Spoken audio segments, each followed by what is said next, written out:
Hey guys, tonight we're diving headfirst into the wildest, most chaotic chapter of American history you were never meant to fall asleep to. The real, brutal, and frequently absurd life of a crack-addicted mother in the 1980s. That's right, tonight isn't about Wall Street yuppies, neon leg warmers, or a suspiciously upbeat montage with a saxophone solo. No, we're talking about minivans that smell like cigarette butts, sitcoms that only make sense if you're a little bit dizzy, and family dinners where someone is definitely hiding something under the table and it isn't broccoli. So, before you get too comfortable, take a second to like the video and subscribe, but only if you actually enjoy what I do here. Leave a comment with your favorite 1980s TV show or tell me what time it is for you. Now, dim those lights, flip on a fan for that white noise, and maybe put on a cassette tape of ocean waves, just loud enough to drown out the distant sound of someone yelling at Phil Donahue. Get cozy. And while you're at it, check your sofa cushions for spare change. You'll need it for laundry day, or, more realistically, bail. But let's get real for a second. Have you ever wondered what it actually felt like to navigate motherhood in the 1980s with the crack epidemic raging around you? Did the microwave actually make everything taste like plastic? How many therapists would you need after a year of living next to a neighbor named Randy with a Camaro and a mysterious pager? Was there ever enough hairspray to cover the smell of regret? Could you survive with your only form of self-care being a bath in a tub that doubles as the dog's pool? Would you last a week when every convenience store is selling energy in the form of Tab and Slim Jims? And now, congratulations, you've just woken up in 1986, in a one-bedroom apartment somewhere between the railroad tracks and a Radio Shack. Your bathrobe smells faintly of smoke, your fridge is full of expired yogurt, and someone just knocked on your door with questions you really don't want to answer. Good luck. The alarm clock blares, but you're already awake, because sleep is more of a rumor than a fact these days. The smell of burnt coffee wafts through the apartment, mingling with the lingering haze of last night's cigarettes. You pull yourself out of bed, muscles stiff from a mattress that's seen too much, and shuffle across linoleum that peels like a bad sunburn. Outside, someone's already yelling about the rent. Let's set the scene. It's the crack of dawn, but in the world of 1980s apartments, time is more of a suggestion than a reality. You open your eyes to the sound of sirens in the distance, and the whine of a baby that isn't yours, probably from the apartment above, where nobody sleeps, and the walls are made of tissue paper and lost hopes. There's a thin sliver of light sneaking in through faded curtains, illuminating a landscape of laundry piles and half-empty ashtrays. You reach for the alarm, miss, and knock over a bottle of nail polish from last week's attempt at self-care. Congratulations. The day has begun. Your first task: survive the carpet. It's not actually carpet, more a patchwork of shag and mystery stains, each with its own origin story. There's the one by the bathroom that smells like regret, and the one in the kitchen that's permanently sticky, despite your best efforts with lemon-scented ammonia. Every step is a crunchy reminder that you need new slippers, or maybe just new feet. In the kitchen, the coffee pot gurgles ominously. The smell is not so much inviting as it is confrontational. If the coffee doesn't wake you up, the first sip will. It's equal parts caffeine and resentment, brewed in a pot that hasn't been washed since Reagan was inaugurated. You pour it into a mug from the gas station, world's best mum, ironically chipped at the rim, and gulp it down, hoping it'll drown out the cough that's been living in your chest since Carter left office. The kid is already awake, perched on the couch in pajamas that used to be white. He's glued to the morning cartoons, eyes wide, hair wild, eating dry cereal straight from the box. You envy his enthusiasm for sugar and Technicolor animals. You promise yourself you'll make a real breakfast tomorrow, But today, you count a handful of Cheerios and a swig of orange soda as good parenting. You do what you can. Let's talk about the sounds. Everything in the 1980s apartment is loud.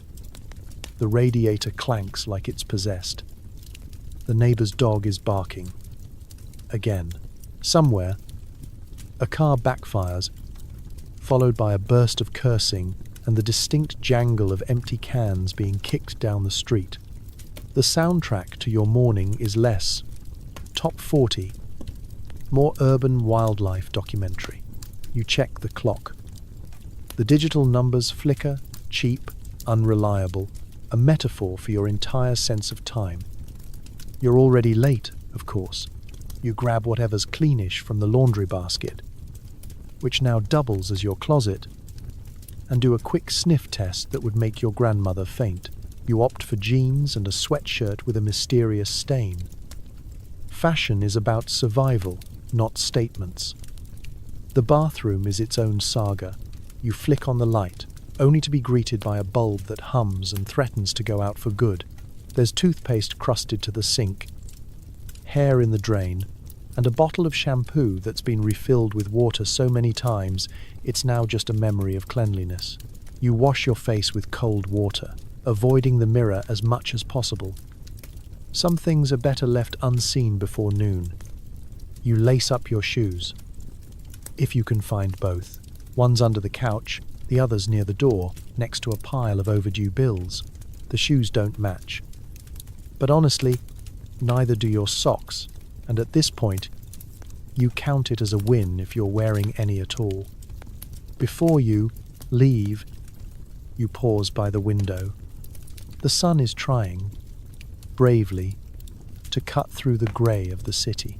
You hear someone laughing down the hall, a rare sound, and you take a deep breath, savouring this small, ridiculous moment of calm before the day truly begins.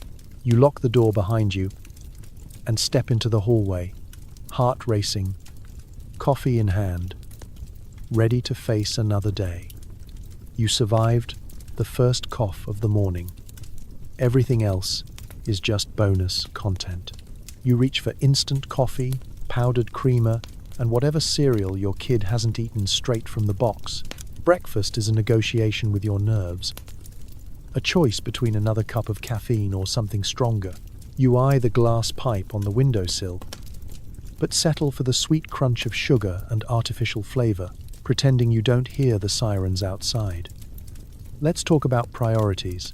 The sun is barely up, but your mind is already racing. Lunch money, rent, who's got the car today, and whether or not you'll have to explain the missing silverware to your sister again. You stare into the chipped Formica counter, contemplating the nutritional value of whatever's in the cupboard. Captain Crunch wins, by default and by desperation. You pour the last crumbs into a bowl, and the kid hovers nearby, waiting for permission to slurp up the rainbow-colored dust like it's gold. The instant coffee is an institution, a ritual, a sacred coping mechanism. You scoop it from a jar that's seen better days. Add the powdered creamer, because real milk is a luxury for people who don't have to pawn their VCR, and stir it with a spoon that's permanently bent at the handle. The result tastes like hope diluted with disappointment, but it's hot and caffeinated, and that's good enough. Across the table, your child crunches cereal with single-minded focus, blissfully unaware of the existential crisis happening just 3 feet away. You envy this. The ability to enjoy a cartoon mascot's promise of fun without thinking about fiber, sugar, or the price of another box. The kitchen clock ticks, ticking off seconds you wish you could spend on something as wholesome as a grocery list. But time moves fast in a world built on borrowed minutes and IOUs. The fridge opens with a sigh, revealing the usual suspects. Half a stick of margarine, some limp celery, an ancient jar of relish, and a Tupperware full of something that started life as spaghetti but now answers to science project. You do the responsible thing and close the fridge, pretending you didn't see the expired milk. and return to your mug. Let's not forget the soundtrack. The radio plays top 40, but the static is winning. Outside, tires squeal, someone shouts, a dog barks, and a siren wails in the distance. A symphony of 1980s city life, where breakfast comes with a side of anxiety and ambient dread. You sip your coffee and watch the light creep across a table covered in old mail and sticky notes, each one a reminder of something urgent you meant to do last week. You glance at the glass pipe again. The temptation is always there, whispering that today could be easier, smoother, quieter, if you just gave in for a minute. But the kid is here, the cartoons are on, and you've promised yourself this is a good day. So you crush the urge, tuck it somewhere behind your eyes, and focus on the rhythm of spoons and cartoons and your own pounding heart. Your child looks up, mouth ringed with blue sugar dust, and asks a question about math homework. You pretend you know the answer, but your brain is still back at the intersection of regret and hope. You promise you'll check it after breakfast, and vow to actually do it this time. Just as soon as you find a pencil that isn't broken, and a moment when your hands don't shake, there's a knock at the door. Maybe a neighbor, maybe a bill collector, maybe just the universe reminding you that peace is never more than 2 minutes long in this life. You freeze, mug, half raised, and listen. After a moment, you hear footsteps fade down the hall. Crisis averted, for now. You make a mental note to buy a new lock, or a bigger mug.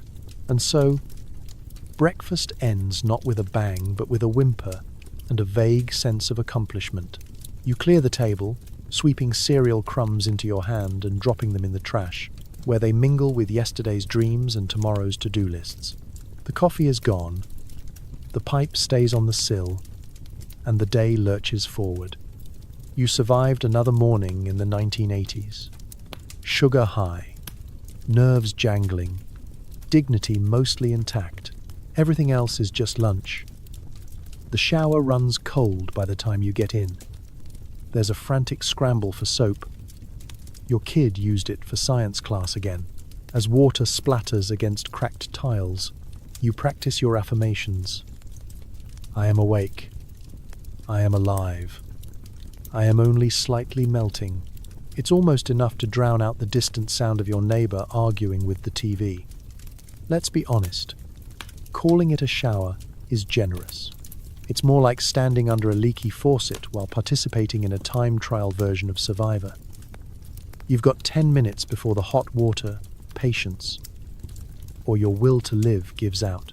The bathroom itself is a museum of 1980s decor, faded seashell wallpaper, a vanity missing 3 knobs, and a medicine cabinet crammed with ancient cough drops, expired aspirin, and a tube of toothpaste that's been squeezed so many times it now resembles origami. Your feet cling to the cracked linoleum, perpetually damp, slightly sticky, and somehow always colder than the rest of the house. Each step is a roll of the dice. Will you slip on a rogue Barbie shoe?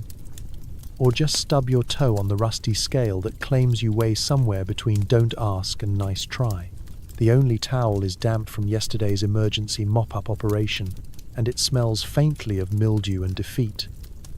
As the water temperature nosedives from lukewarm hope to mountain glacier, you scramble to soap up, but the only bar in sight is now suspiciously blue and embedded with glitter, thanks to the science experiment in the kitchen sink. You lather anyway, because at this point, personal dignity is a distant memory. If your skin tingles, it's probably not from the soap. It might just be your spirit, leaving your body for a minute to catch a break. The soundtrack to your shower isn't spa music. No, it's a symphony of pipes groaning in protest, your kid yelling for more cereal, and the neighbor's TV blaring the morning talk shows. On a lucky day, you'll catch a glimpse of yourself in the fogged-up mirror and think, is this what becoming an adult is supposed to feel like? You practice a quick power pose, which mostly looks like a shivering chicken, and run through your mental to-do list. Job, kid, bills. Explain the mysterious glitter rash to your boss. Maybe buy new soap. Let's talk hygiene. You rinse, you repeat. Sort of. You use shampoo that promises extra volume, but delivers smells vaguely like green apples. Conditioner is for people who didn't spend their last $5 on bus fare. You do a quick audit. Did you get all the mystery stains from your knees? Did you remember to wash behind your ears? Or are you saving that for next week's existential crisis? The shampoo drips into your eyes, and you blink away tears, half from stinging chemicals, half from contemplating what happened to your dreams of luxury bubble baths and unlimited hot water. Instead, your luxury is exactly 9.5 minutes of cleanliness, punctuated by your kid knocking on the door to announce a catastrophic Lego incident in the hallway. The cold water keeps you moving. You rinse off faster than a contestant on a game show, mentally awarding yourself bonus points for not screaming. You shut off the tap and reach for the towel, which now smells even worse than before. You wrap yourself in it anyway and tiptoe back into the hallway, leaving a trail of drips and existential dread in your wake. You wipe the steam from the mirror and give yourself a pep talk. You did it, you whisper, sounding slightly unconvincing. You are cleanish. You survived another day in the jungle gym that is your own home. It's not glamorous, but it's progress. You put on yesterday's jeans, because who has time for laundry, and prepare to face whatever disaster or sitcom-level mishap awaits in the kitchen. Because in the 1980s, a 10-minute shower isn't just self-care. It's an Olympic event, a minor miracle, and, on the best days, a reminder that you're still here, still trying, still standing. And for now, that's enough. Getting dressed in the 1980s means making decisions. Shoulder pads or no shoulder pads? Can you hide yesterday's stains under an oversized sweatshirt? You coat your lips in a shade called Wine with Everything and hope nobody notices that your shoes don't match. Style is survival, and a little glitter goes a long way when the world is falling apart. The closet, if you can call it that, is really just a sliding door in the corner, jammed full of clothes in every possible fabric and color combination. There's a pile of laundry on the floor that's basically its own ecosystem. And every morning begins with the ancient ritual of the sniff test. Is it clean? Does it smell sort of like flowers, or more like despair? If it passes, it's going on your body. If it fails, well, maybe nobody will notice if you wear enough body spray. You grab a pair of leggings, neon of course, because black leggings haven't been invented yet. They're stretched thin in all the wrong places and have a mysterious run down one side. Possibly from that time you tripped over your own kid's backpack on your way to answer the phone. A rotary phone, naturally, with a cord long enough to strangle a small animal. You squeeze into them, perform an awkward dance to get them past your hips, and move onto the top. It's decision time. T-shirt, sweatshirt, or the infamous off-the-shoulder look that says I tried. But not too hard. The oversized sweatshirt wins, preferably emblazoned with a faded cartoon or a band you haven't listened to since 1983. It's like armor, except instead of metal, it's made of polyblend and broken dreams. The sleeves are too long, the neckline is too wide, but it covers the mystery stain from last night's spaghetti explosion, so you count it as a victory. Now, the real challenge, accessories. You dig through a tangled mass of costume jewelry that could double as a magpie's retirement fund. Plastic bangles, mismatched earrings, a single glove that's definitely not Michael Jackson's but might have started out with similar ambitions. You pile it on, reasoning that the more distractions you create, the less likely anyone is to notice your shoes. A pair of scuffed white sneakers on one foot and a faux leather flat on the other. Close enough. Time for makeup. The 1980s face isn't subtle. It's a commitment. Foundation that doesn't quite match your skin tone. Blush applied like you're signaling for help. And electric blue eyeshadow that makes you look less Madonna and more startled raccoon. But you persist. A little mascara, a dab of glitter, because why not? And then the final touch. That lipstick, wine with everything. It promises glamour.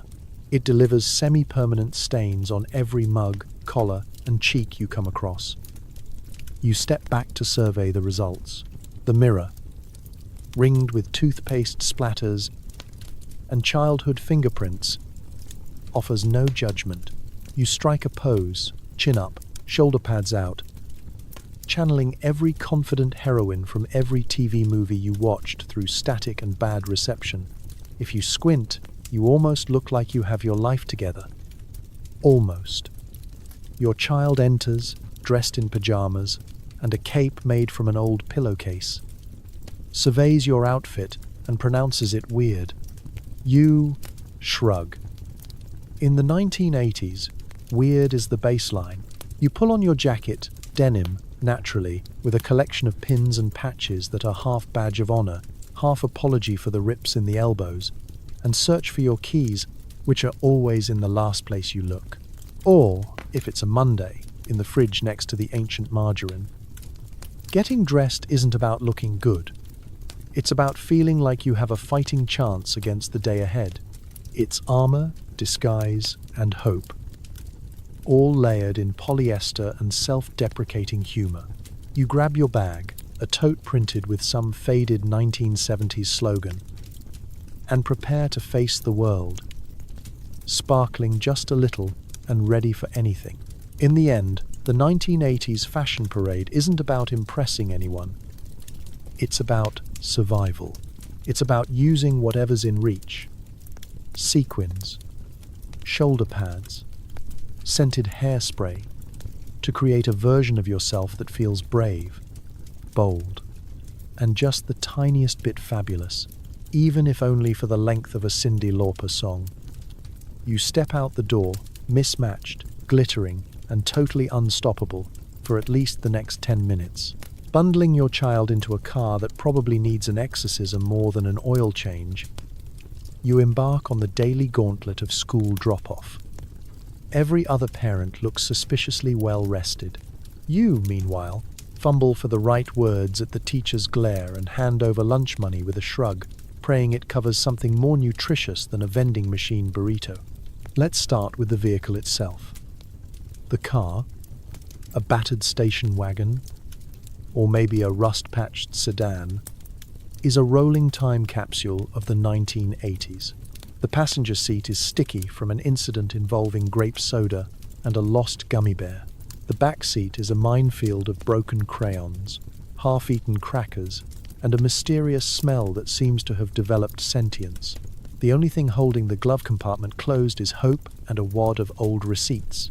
When you turn the key, the engine coughs, rattles, and reluctantly starts, usually on the third try, sometimes after you threaten it with a hammer. The radio is stuck on a top 40 station that plays the same 5 Madonna songs in rotation, only interrupted by static and commercials for used car dealerships and questionable weight loss pills. You adjust the mirrors, only to find that one's fallen off and is now reflecting your child's attempt to turn a juice box into a projectile weapon. In the rear view, you catch your own reflection and try not to judge the stress lines or the smudge of wine with everything lipstick on your chin. Traffic around the school is a battle royale. The minivan mafia is already double parked, and the line of cars snakes around the block. The crossing guard, sporting a neon vest and a glare that could curdle milk, waves you forward with the air of a general about to lose a war. You inch your way up, dodging the parade of small children, bikes, and the occasional dog that seems to have no owner. Just existential wanderlust. Parallel parking is not for the faint of heart. It's a test of patience, spatial reasoning, and your ability to block out the judgmental stare of that one PTA mom whose hair is already perfect at 7:45 a.m. You make it work, mostly. There's a little grinding, a minor curb hop, but you're in. The car will probably never leave this spot without divine intervention. But you made it. Getting your child out of the car is its own circus. Their backpack weighs more than they do. Their shoelaces are untied, and their jacket is half on, half forgotten in the trunk. You do a last-minute spit wipe on their cheek. Ignore their protest, and try to look like you know what you're doing. The other parents make small talk about soccer practice and gluten-free bake sales. You nod, smile, and desperately hope nobody asks about your weekend. Inside the school gates, it's pure chaos. Kids are running, parents are running. After them, teachers are already calculating how long until lunch. Your child bolts for the door, and you shout reminders, "Be good, eat your lunch, don't trade your apple for a ding-dong again," knowing full well that they will absolutely do the opposite. The teacher stands at the door, clipboard in hand, evaluating each parent like a judge at a dog show. You smile, try to remember if it's field trip day, and hand over a crumpled envelope with lunch money, hoping it covers both food and your own guilt.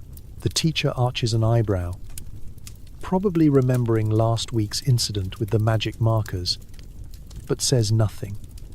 You both know it's too early for confrontations. You shuffle back to the car, dodging a rogue tricycle and a puddle that definitely wasn't there yesterday. In the rearview mirror, you watch your kid disappear into the building, a small streak of color and noise in a sea of little chaos gremlins. You feel equal parts relief, pride, and the creeping dread of tomorrow's repeat performance. You turn the key. Mercifully, the car starts, and join the exodus of parents back into the world. The school drop-off is complete. You've dodged, weaved, smiled, and survived. That, in the 1980s, is as close to a gold medal as most of us get. There's a knock at the door, and your heart skips. It might be the mailman. It might be someone asking why your kid was late again. Every interaction with authority is a game of poker, and you've got a terrible hand. The forms pile up. The questions keep coming. You try to smile, but your jaw's been clenched since April. Let's be clear. In the 1980s, if you're a mother living anywhere near the edge, social services are less a safety net and more like a team of referees watching to see if you'll fumble. There's always paperwork, a blizzard of forms, half of which require information you haven't known since Carter left office. Name, address, phone number, landline only, and it's always off the hook. Last 5 employers, the name of your child's 3rd grade science teacher, your mother's maiden name, and a signature squeezed into a box the size of a postage stamp. Each time you pick up a pen, your hands sweat. Did you forget something last time? Did you check the wrong box? The lady at the desk has the patience of a saint, but the optimism of someone who's already given up. She points to a clipboard, offers you a ballpoint pen with Property of County Health scrawled on it, and disappears behind a glass partition where laughter is forbidden and the coffee is older than your child. On the other side of the equation are the phone calls. Social workers call at odd hours, usually when you're in the middle of dinner, a meltdown, or both. They leave messages with cheerful tones and subtle threats. "We just want to check in," translates to, "We're looking for a reason to knock again."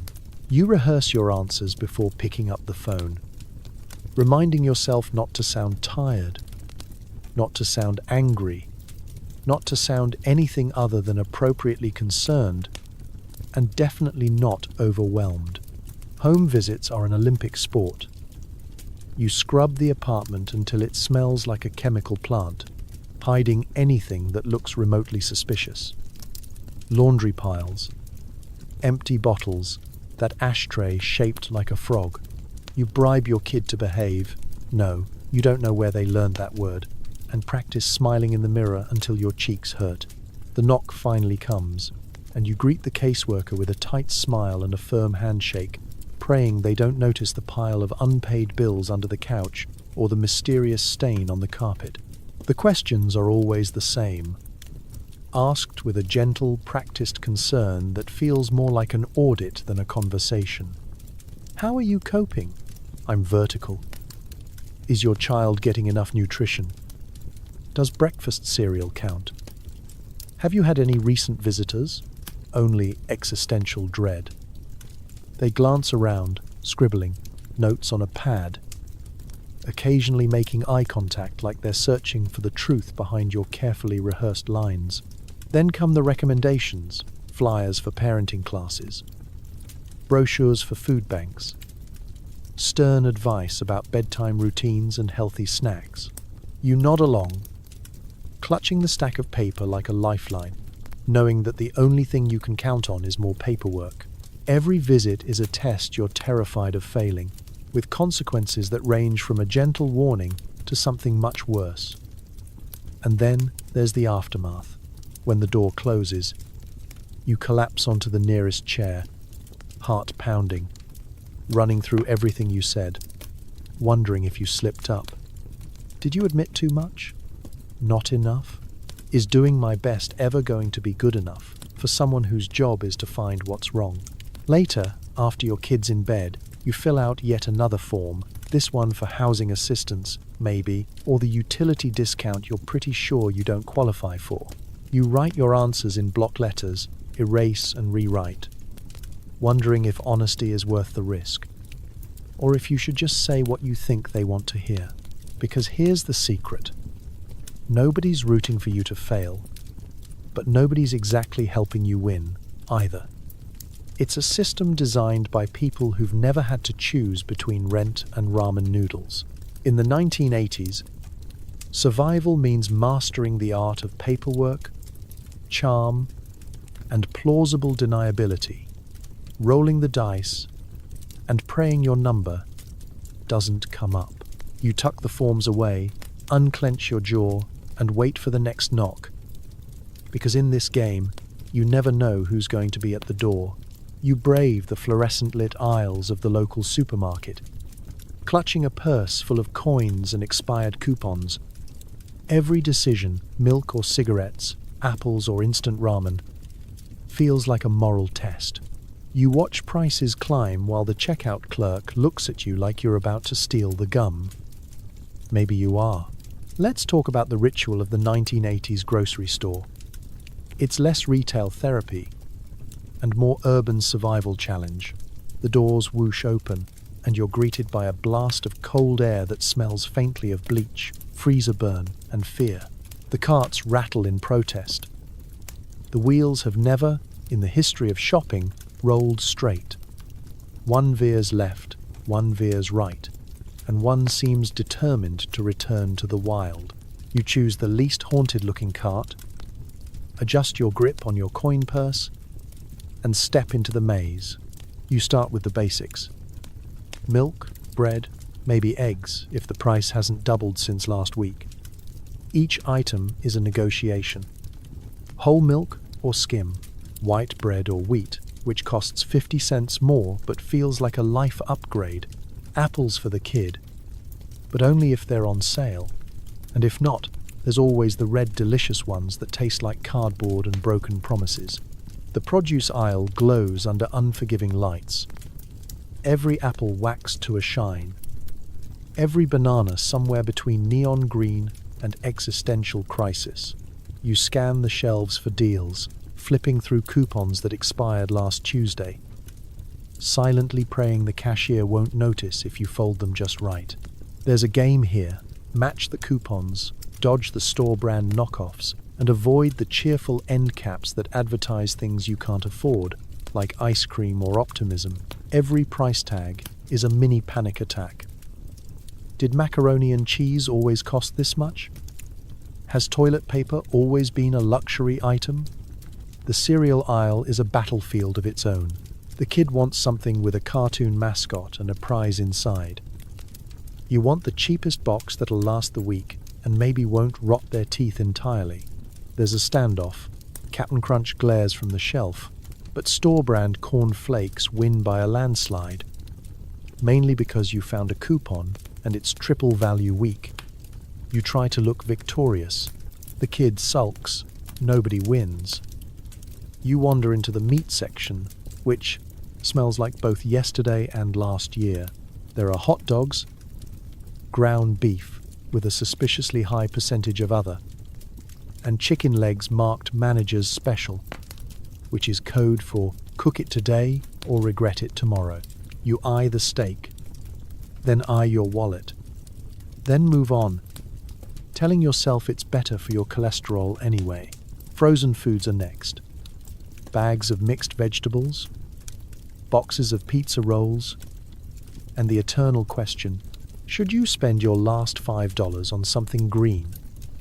Or something that claims to be dinner but cooks in 2 minutes? Instant ramen it is. At least it's warm, filling, and comes with a flavor packet that technically counts as seasoning. At checkout, the anxiety hits full force. You unload your cart, item by item, watching the total rise with every beep of the scanner.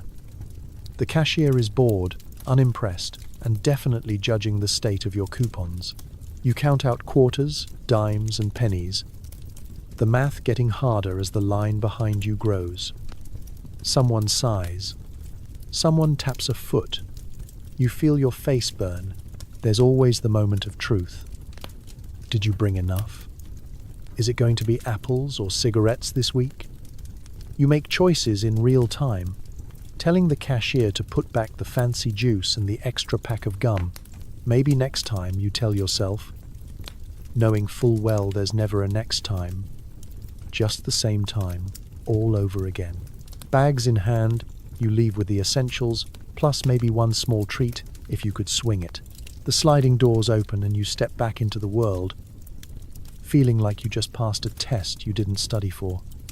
Grocery shopping in the 1980s isn't about what you bring home. It's about what you manage to keep together. You survived the aisles, the coupons, and the stares. And if you swiped a piece of gum on the way out, well, chalk it up to self-care. Stepping outside, you become the star of a low-budget reality show. Neighbors peek through blinds, whispering stories you've never heard about yourself. You wave, pretending you don't care. But you know your name is on everyone's lips. Right after, did you see what she was wearing? Let's be honest, there are no secrets in a 1980s neighborhood. The air is thick with the scent of cigarettes, cut grass, and anticipation. Everyone waiting to see who's leaving whose house, which kid is getting in trouble today, and whether you remembered to bring the trash cans in before noon. Every front window is a surveillance station. Every screen door, a confessional booth. And every driveway has its own committee meeting, complete with folding chairs and mugs of black coffee. You step out, clutching your grocery bags, and catch Mrs. Garasi across the street pretending to deadhead her petunias while she catalogues your every move. She'll be reporting back to the 8 a.m.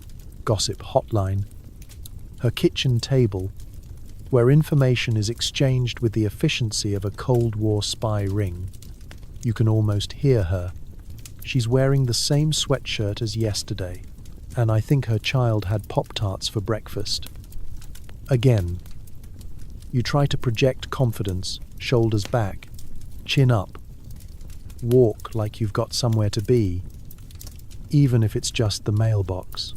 But every step feels like it's being graded. The neighborhood kids stare at you, whispering in a chorus of sticky fingers and summer knees, their own pockets full of rumors passed down from their parents. There's a sense that everything you do is part of a case file, kept in an invisible communal folder, somewhere between the Andersons' garage and the O'Reilly's porch. The cars in the driveway are a language of their own. Is there a new Oldsmobile in front of the Johnsons' house? Must be another boyfriend. Is someone's cousin's friend's uncle visiting for the 3rd weekend in a row? Suspicious. Meanwhile, your own battered sedan sits quietly, probably plotting its escape, or at least hoping not to be noticed during the next property value discussion. Conversations with neighbors are a minefield of polite questions and hidden landmines. Rough night? They ask, peering over their glasses, Translation: did we hear yelling again? Or, is your sister staying with you? Meaning, how long before the landlord notices? You learn to answer in non-committal grunts, perfecting the art of the half smile, half sigh. Sometimes you lie just to keep things interesting. Oh, I'm taking night classes at the University of Not Your Business. Every so often, you get a mystery. Someone left a bag of hand-me-down clothes at your door, or a pie appears on your stoop, still warm. Is it kindness, pity? An elaborate ploy to see if you'll eat food from strangers? You check for raisins and hidden microphones just in case. Then there's the neighborhood watch proper, the unofficial coalition of the elderly and the extremely nosy. They take turns pacing the block with clipboards and suspiciously large flashlights, solving crimes that never happened and issuing warnings about teens, cats, or low-flying pigeons. Sometimes you get a warning taped to your door. Curb your dog. Park closer to the curb. Or the dreaded: we noticed you left your porch light on all night. Every note is signed, a concerned neighbor. But the handwriting matches the lady who once reported you for having a dandelion in your front yard. You try to keep your head down, but it's not easy. Someone is always watching. You catch your reflection in the neighbor's window. Hair wild, grocery bag leaking, and realize you're now a supporting character in someone else's story. Maybe you're the cautionary tale, the tragic heroine, or just the one with the best collection of mismatched Tupperware. As you unlock your door and step back inside, you hear the gentle thud of blinds snapping shut behind you. Another episode wrapped. The credits roll in the form of whispered speculation and the crunch of your shoes on linoleum. You survived another day as the main attraction on Neighborhood Watch. Tomorrow, the plot thickens. You turn on the television for company. Phil Donahue is debating something important. Oprah is fixing lives in 60 minutes. The Price is Right is teaching you how to feign excitement about new dishwashers. It's background noise, but it's also the only thing in the room that isn't judging you.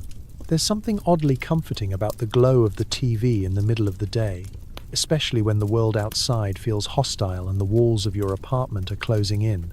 The TV doesn't care that you're still in sweatpants, or that your breakfast was technically just 3 cigarettes and a handful of stale cereal. You don't have to explain yourself to Regis Philbin or the local news anchor. The set flickers away, a steady hum of reassurance that, for a moment, you can put real life on pause. Soap operas are the first escape. The camera pans over impossibly beautiful people arguing about affairs, fortunes, and twins separated at birth. In this world, even disaster has great hair. You get lost in the plot. Who's marrying whom? Who's in a coma? Who faked their own death for the insurance money? Knowing that no matter how messy your own life gets, at least nobody's replaced your baby with a lookalike. Yet. Sometimes you talk back to the screen, offering your own running commentary. Don't trust him, girl. He was with Denise last week.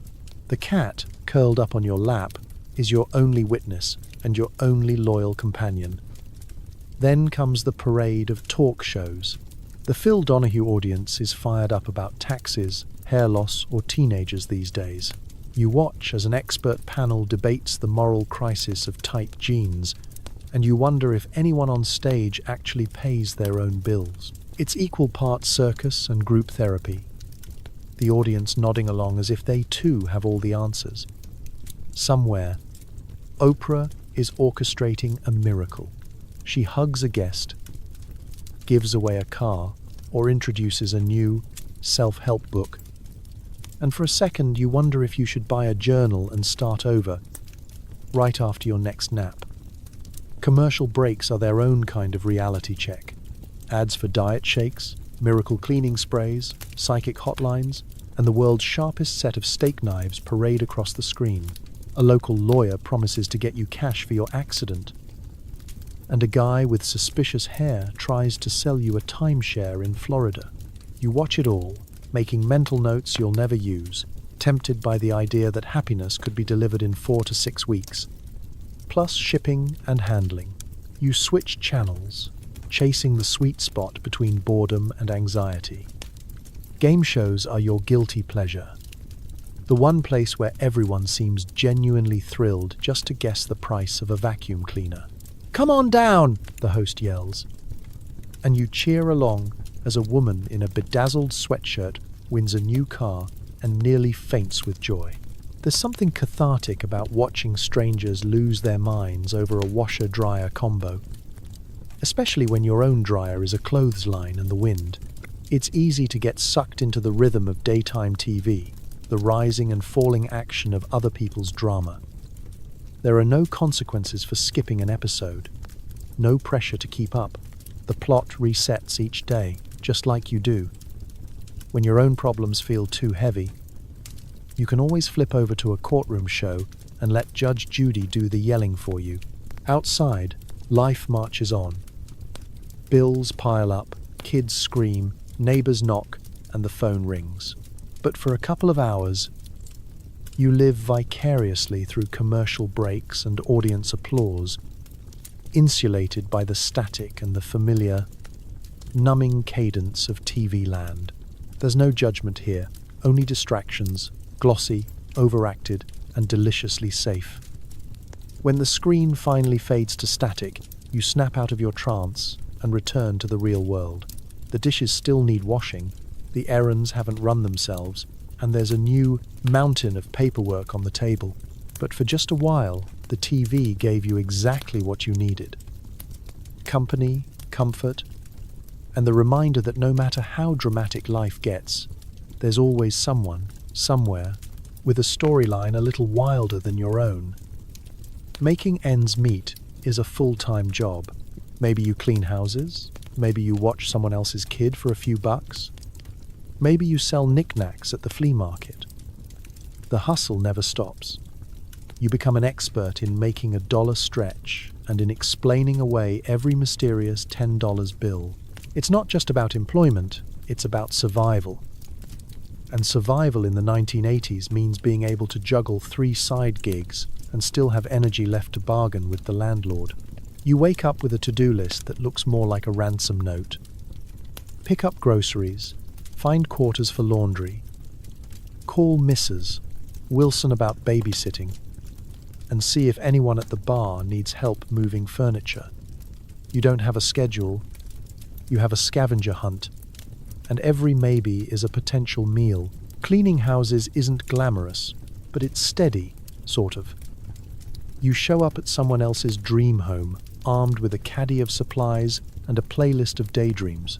You scrub sinks, sweep under couches, and try not to judge the toothpaste blobs or the weird things you find behind the fridge. Sometimes the lady of the house offers you a cup of instant coffee and a story about her cousin's neighbor's divorce. You listen, nodding, tucking away gossip like coupons, because who knows, maybe she'll recommend you to a friend. Networking, 1980s style. Babysitting is another gig in your arsenal. You wrangle 3 kids under the age of 8, armed with nothing but a VHS tape of The Land Before Time and a box of saltines. You referee arguments, patch up scraped knees, and practice the fine art of pretending not to notice when the youngest forgets to flush. When the parents come home late, you smile through gritted teeth as they fish for change in their pockets and say, "We'll get you next time." You keep a running tally in your head, knowing you'll never see the full amount. Then there's the flea market hustle, equal parts theatre and negotiation. You lay out your table with costume jewelry, chipped mugs, old records, and whatever you could convince your own child to part with for $1. The customers haggle, you haggle back, and sometimes you trade a lava lamp for a bag of groceries. The air is thick with the scent of hot dogs, knock-off perfume, and desperation. Still, you walk away with a handful of cash and a story about the guy who tried to buy all your spoons for a collection. No job is too small, no dollar too insignificant. You mow lawns, you walk dogs, you run errands for neighbors who pay in both cash and casseroles. Sometimes you wash cars with a hose that barely works. Sometimes you iron shirts for the family upstairs. The money trickles in, never enough. Always just enough to keep hope on life support. You become an expert in bartering.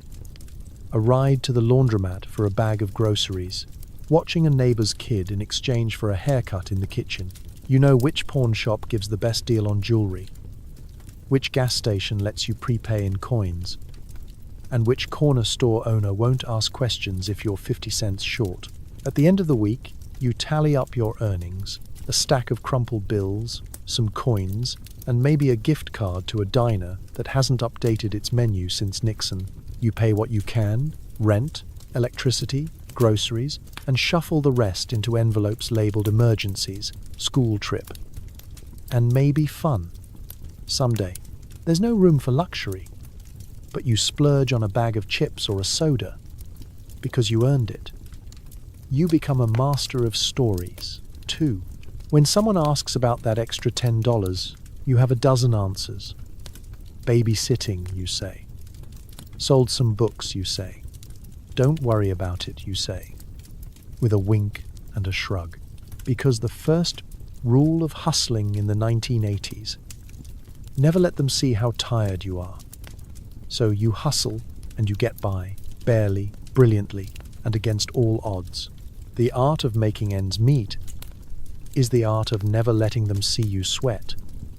Or if they do, just tell them you're working on a new side gig. Selling vintage sweat. Your body aches, but there's no time for illness.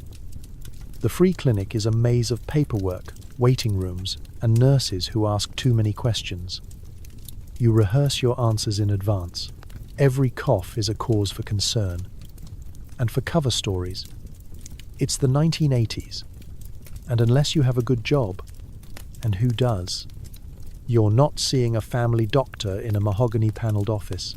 No, you're headed to the community clinic, where the walls are painted a color best described as medicated beige, and the magazines in the waiting room are already old enough to be retro. You drag yourself, and sometimes your kid, too, out of bed at the crack of dawn, because if you're not one of the first 10 people through the door, you'll be waiting all day behind a crowd of equally exhausted and increasingly desperate faces. You sign in at the front desk, pen chained down to the clipboard like a condemned prisoner. The receptionist, equal parts saint and warden, slides you a stack of forms that seem designed to uncover every personal secret you've ever had. Have you had this pain before? How many times a week do you drink? When was your last period? You laugh, because time is a flat circle, and periods are just one more thing you don't have time for. You fill it out as honestly as you dare, leaving the trickier questions blank, or answering with a strategic sometimes. Then comes the waiting. You sit on a plastic chair that's been through too many lives, clutching your purse like it holds the answer to all your problems. Around you, the soundscape is a blend of babies crying, teens arguing with their parents, and the relentless, buzzing flicker of fluorescent lights overhead. There's always a kid with a runny nose, a man coughing like he's auditioning for a Dickens novel, and someone who smells strongly of menthol and old cigarettes. You count the stains in the ceiling tiles and check your watch every few minutes, though time here moves in dog years. The nurse calls your name, and for a moment you feel like you've won a contest.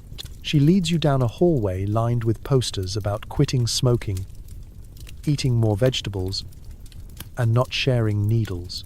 You nod along, knowing full well that you're just here for antibiotics or maybe a prescription you can actually afford.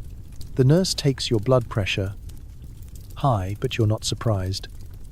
Your temperature, normal, surprisingly, and asks if you've been feeling stressed. You give her your best "I'm totally fine" smile, even as your eye twitches and your knee bounces. The doctor finally enters, a whirlwind of lab coat, stethoscope, and barely contained impatience. He's nice enough, but he's moving fast. There's a whole line of people waiting for their 3 minutes of medical attention. You list your symptoms, careful to underplay anything that sounds expensive. A cough? Just allergies. Stomach pain? Probably stress. Chronic exhaustion? Just being a mom.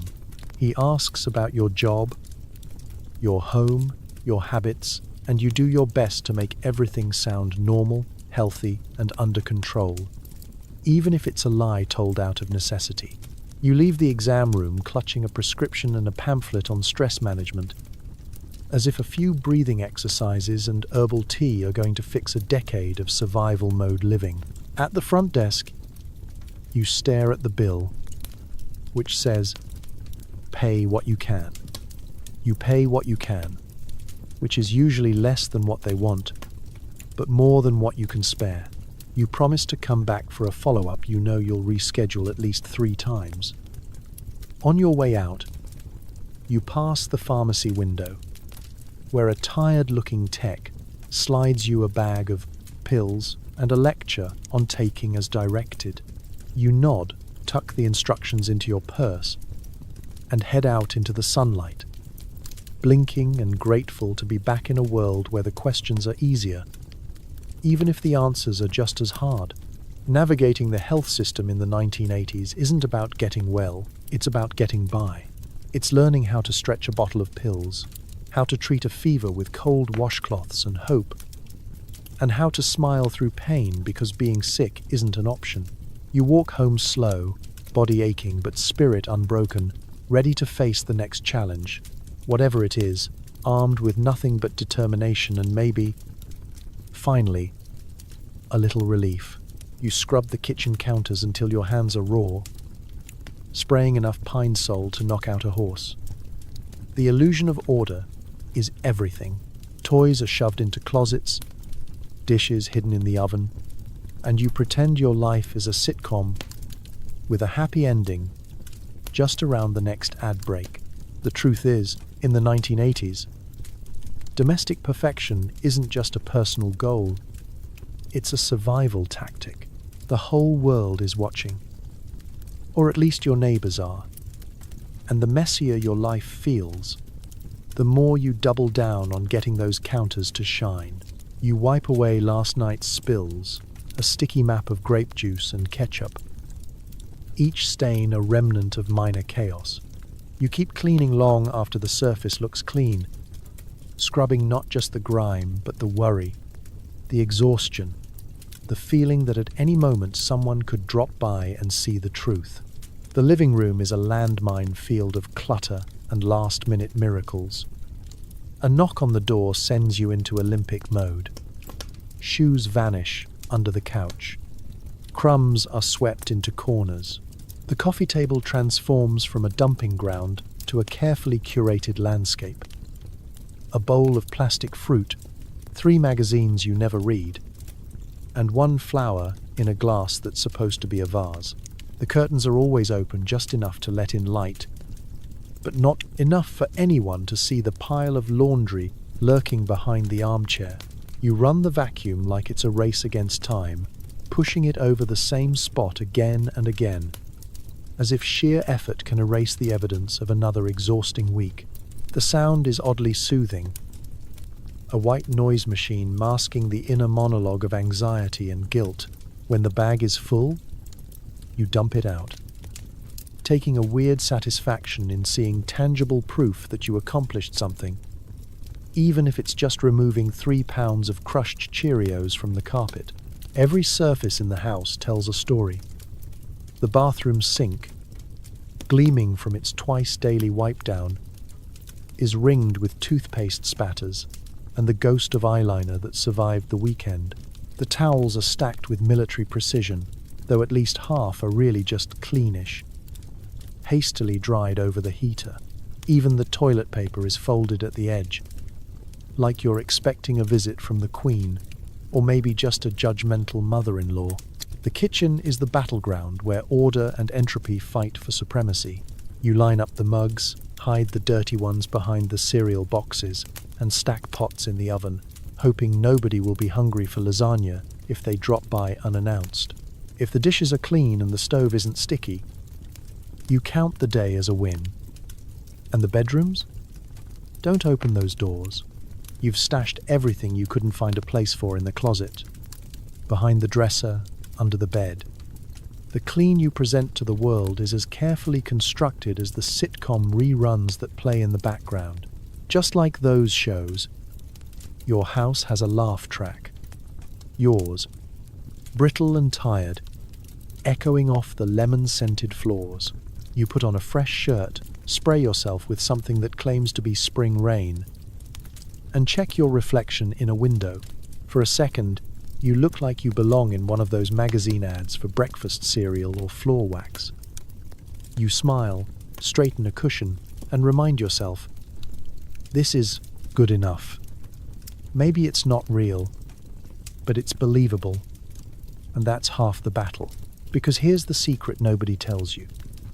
Nobody's house is really spotless, and nobody's life is as tidy as it looks from the outside.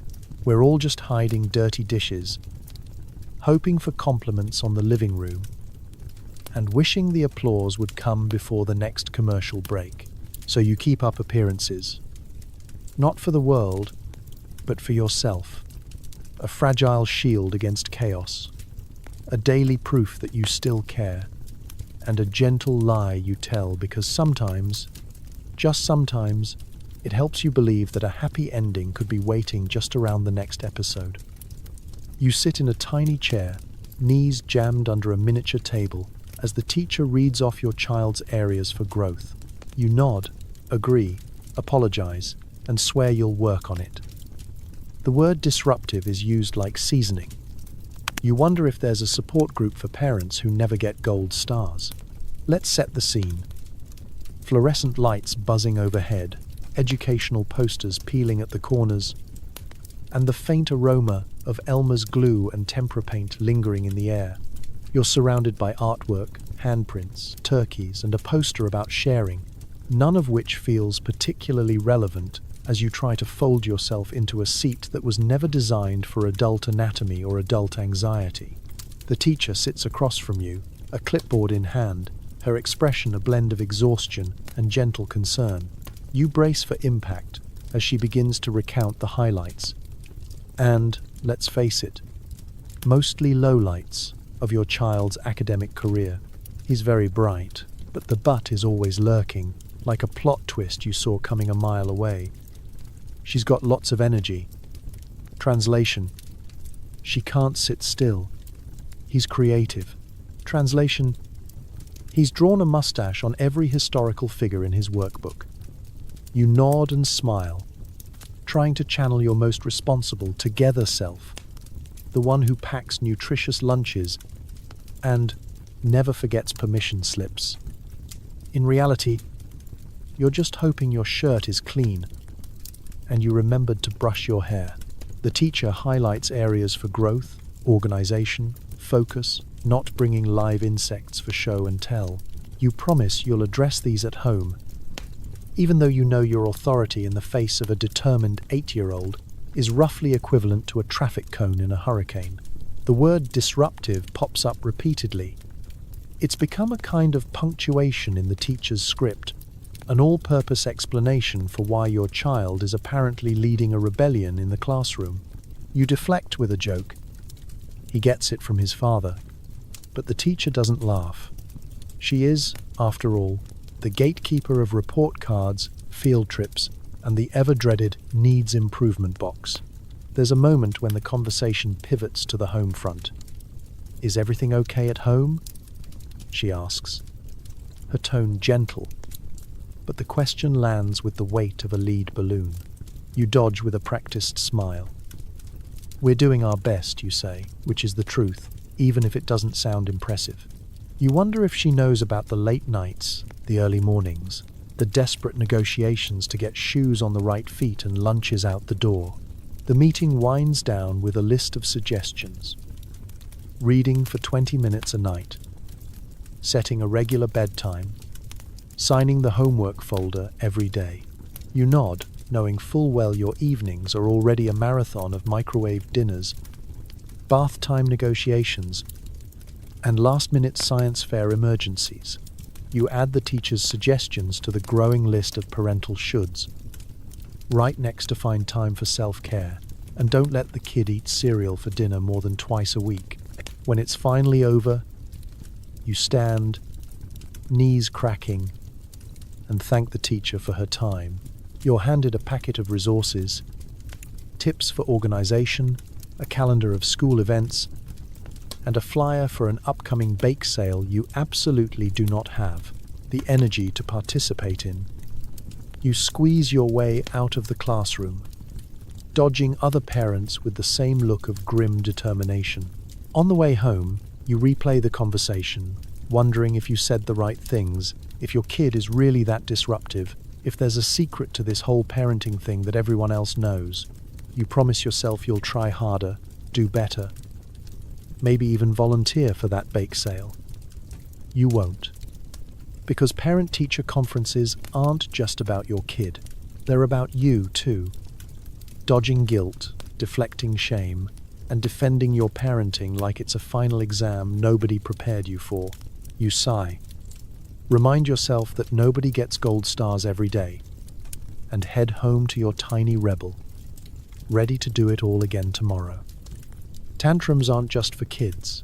Sometimes you lock yourself in the bathroom and scream into a towel. Other times, you hand your child a popsicle and pray the sugar rush buys you 10 minutes of peace. Emotional triage is the only kind of self-care you can afford. In the 1980s, emotions are everywhere, splattered across shag carpet, echoing through hallway walls, and pooling in the bottom of coffee mugs that never seem to be empty or clean. The morning starts with a whimper, and, if you're lucky, doesn't end in an outright wail. You've learned that managing a household means managing a revolving door of crises. The lost shoe, the wrong color cup, the sibling standoff over a single piece of toast. Meltdowns come in all shapes and sizes, and not just from the people under 4 feet tall. Your kid's meltdown is loud and theatrical, a Broadway production of I Hate Wearing Pants performed in the grocery aisle for a standing room only audience. Their weapon of choice, decibels. Your own meltdown, on the other hand, is subtler. It's a slow simmer that bubbles into a spontaneous crying session while you wipe down the kitchen counters, or a silent prayer screamed into the universe as you fish crayon bits out of the dryer. Every parent develops a unique set of coping strategies. You've tried the classics, counting to 10, deep breathing, reciting a mantra you read in a magazine, serenity now, serenity now. Sometimes it works. Sometimes it just buys you a few seconds to plan your escape. You learn to spot the warning signs, the twitch in your child's left eyebrow, the sudden drop in volume before the storm, the way your own hands start to shake when you hear the unmistakable crunch of a broken toy underfoot. When your kid's meltdown hits its peak, you cycle through the stages. Denial. Maybe they'll just tire themselves out. Bargaining. If you calm down, you can have 2 popsicles. Anger. That's it. No TV for a month. And finally, acceptance. Handing over the TV remote and praying they don't find the channel with the terrifying clown. There's no right answer, only the one that gets you both to bedtime with minimal collateral damage. And then there are the public meltdowns, the ones that earn you glares from strangers and sympathy from only the kindest of cashiers. You become an Olympic-level negotiator, promising rewards for good behavior, or at least for less bad behavior. Sometimes you find yourself apologizing to the produce manager while your child launches a dramatic monologue about the injustice of not being allowed to eat all the grapes. You grab your groceries, herd your offspring toward the car, and practice your best "what are you gonna do?" smile. Your own emotional bandwidth is not infinite. There are days when it feels like everything is fraying. The nerves, the budget, the patience. You find yourself snapping over nothing, then feeling guilty for hours. Sometimes, after the final tantrum of the day, yours, theirs, or both, you sit on the edge of the bathtub and wonder if it's possible to run away to the guest room at the Holiday Inn. But then you remember there's no room service, and nobody there knows how you like your coffee. At the end of it all, meltdowns are as much a part of the 1980s parenting landscape as jelly shoes and VHS tapes. You mop up the tears, theirs and yours, offer hugs, wipe noses, and try to patch together a peace treaty that will last until the next sugar crash. Sometimes, in the quiet after the storm, you catch your kid snuggled on the couch, sticky popsicle smile and all, and realize you survived another day. Managing meltdowns isn't about getting it right, it's about getting through. So you scream into the towel, take the deepest breath you can, and remind yourself, this too shall pass. Probably right after you find the other shoe. It's not just a drug, it's a business model. You know who to call, when to hide, and how to make excuses. Money flows out as fast as it comes in, and every transaction is another step down a slippery slope paved with empty promises and broken glass. In the shadowy corners of the 1980s, the crack economy hums quietly but relentlessly, woven into the fabric of everyday life. Forget Wall Street, the real hustle is happening in cramped apartments, alleyways, and behind the neon-lit counters of late-night convenience stores. There's a secret language, a set of unwritten rules. Dealers come and go, sometimes on bikes, sometimes in battered Chevys with the engine running. You recognize their faces not because you want to, but because you have to. The exchange is quick, never friendly, always transactional. A nod in the hallway, a handoff in the stairwell, money tucked into a sweaty palm, a tiny bag passed in return. The whole thing takes less than a minute, but the consequences ripple for days. You don't look anyone in the eye. You don't linger, and you definitely don't talk about it with neighbors. Everyone knows, but no one admits it. There's plausible deniability in silence, and survival in not asking too many questions. Bills pile up, rent, groceries, and utility shut off. Notices compete with the quiet urgency of addiction. You find yourself playing financial Tetris. This month, the gas bill wins. Next month, maybe you buy new shoes for the kid. The rest of the money disappears into the crack economy. $10 here, $20 there, sometimes everything you had saved for something good. It's a cycle that never stops spinning, always promising relief, never delivering anything but another bill and another reason to lie. You get creative with excuses. It was for groceries. The electric company double-billed me. It just disappeared. Each story is tailored to the listener, a landlord, a parent, a friend, or yourself. You start to believe them too, because it's easier than facing the truth. Addiction isn't just about wanting the high. It's about needing the escape from reality, even if it only lasts a few minutes. Dealers know their clientele. They extend credit sometimes, a dangerous courtesy that always comes due with interest. Sometimes in cash, sometimes in favors, always with a quiet threat hanging in the air. If you miss a payment, the fear is palpable. You jump every time someone knocks. You peek through the blinds at every unfamiliar car on the street. There's a hierarchy, and you're never at the top. The desperation leaks into every aspect of life. You start pawning things, first the jewelry you never wear, then the television, the microwave, the things that made your apartment feel like home. The kid asks where the TV went, and you say it's getting fixed. You promise you'll get it back, and maybe you believe it. Maybe you don't. Every once in a while, you swear it's the last time. You look at the empty wallet, the empty room, the faces of the people who need you to show up. The guilt is heavy, like a winter coat you can't take off. But the world outside is colder. You want to get clean, to start over, to climb out of the hole, but every day is another roll of the dice. Another test of how much you can juggle before it all comes crashing down. The crack economy doesn't care about dreams or dignity. It only cares about demand. And in a city where hope is in short supply and money never stretches far enough, demand is never a problem. You see people fall. You see people disappear. And you promise yourself you won't be next. But the cycle is patient, and you know tomorrow you'll be right back where you started. Dodging, dealing, making promises you might not keep, clinging to the possibility that something will finally change. Until then, you play the game, because in the 1980s, losing isn't an option. It's a fact of life. There's a knock at the door again. And this time, it's the cops. They're polite, mostly, but their questions cut deeper than any knife. You answer as vaguely as possible, heart thumping so loud you can barely hear their warnings about the neighborhood and your responsibility. It's one of those moments you hope never happens.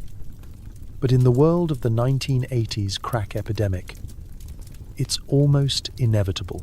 The blue and red lights outside flicker against your curtains, casting weird shadows on the ceiling and alerting every neighbor in a 2-block radius that something is up. Again, you open the door just a crack, already bracing yourself for the onslaught of judgment from the porch and the whispers that will follow after the cruiser pulls away. The officers stand there, not unfriendly, but not exactly on your side. They ask if you've seen anything unusual lately, if you've noticed strangers coming and going, if you're aware of what your neighbors are up to. It's a script you both know by heart. They don't mention the real reason they're here. Not directly. Maybe someone made a call about a disturbance. Maybe it's just a welfare check. Maybe they know more than they're saying. Either way, every answer you give feels like a trap. You pick your words carefully. Just the usual, you say. Nothing out of the ordinary. You force a smile that feels like it might break your face, hoping it looks more convincing than you feel.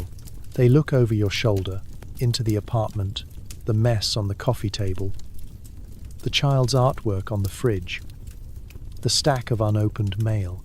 You feel exposed, as if every dirty dish and missed bill is another mark against your credibility. The questions keep coming, gentle but relentless.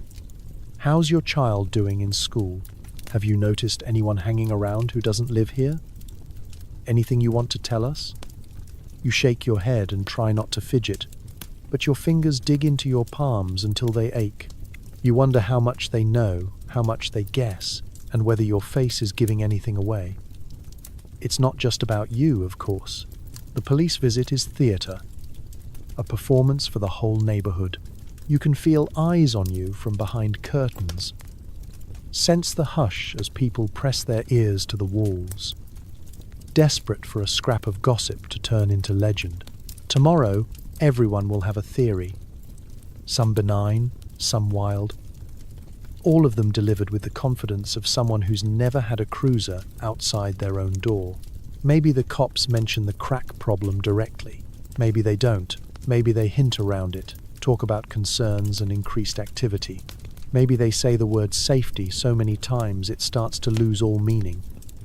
They're not accusing, but they're not reassuring either. The unspoken message is clear. We're watching, and you should be too. For your child, it's confusing and terrifying. They hover behind you, eyes wide, clutching a stuffed animal or a snack. Unsure if this is trouble or just another adult problem that doesn't come with a cartoon soundtrack. You try to shield them, answering questions with practiced calm, pretending this is normal, just part of life. After the officers leave, you kneel down, hug your child, and try to explain without explaining, putting on your bravest face for both of you. When the door finally closes, your legs feel like jelly.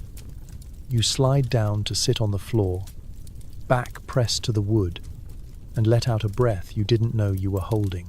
Relief mingles with shame and a creeping anxiety that lingers long after the lights disappear. You check the locks twice, Listen for any signs that someone's watching, and replay every word you said, worried you missed something important.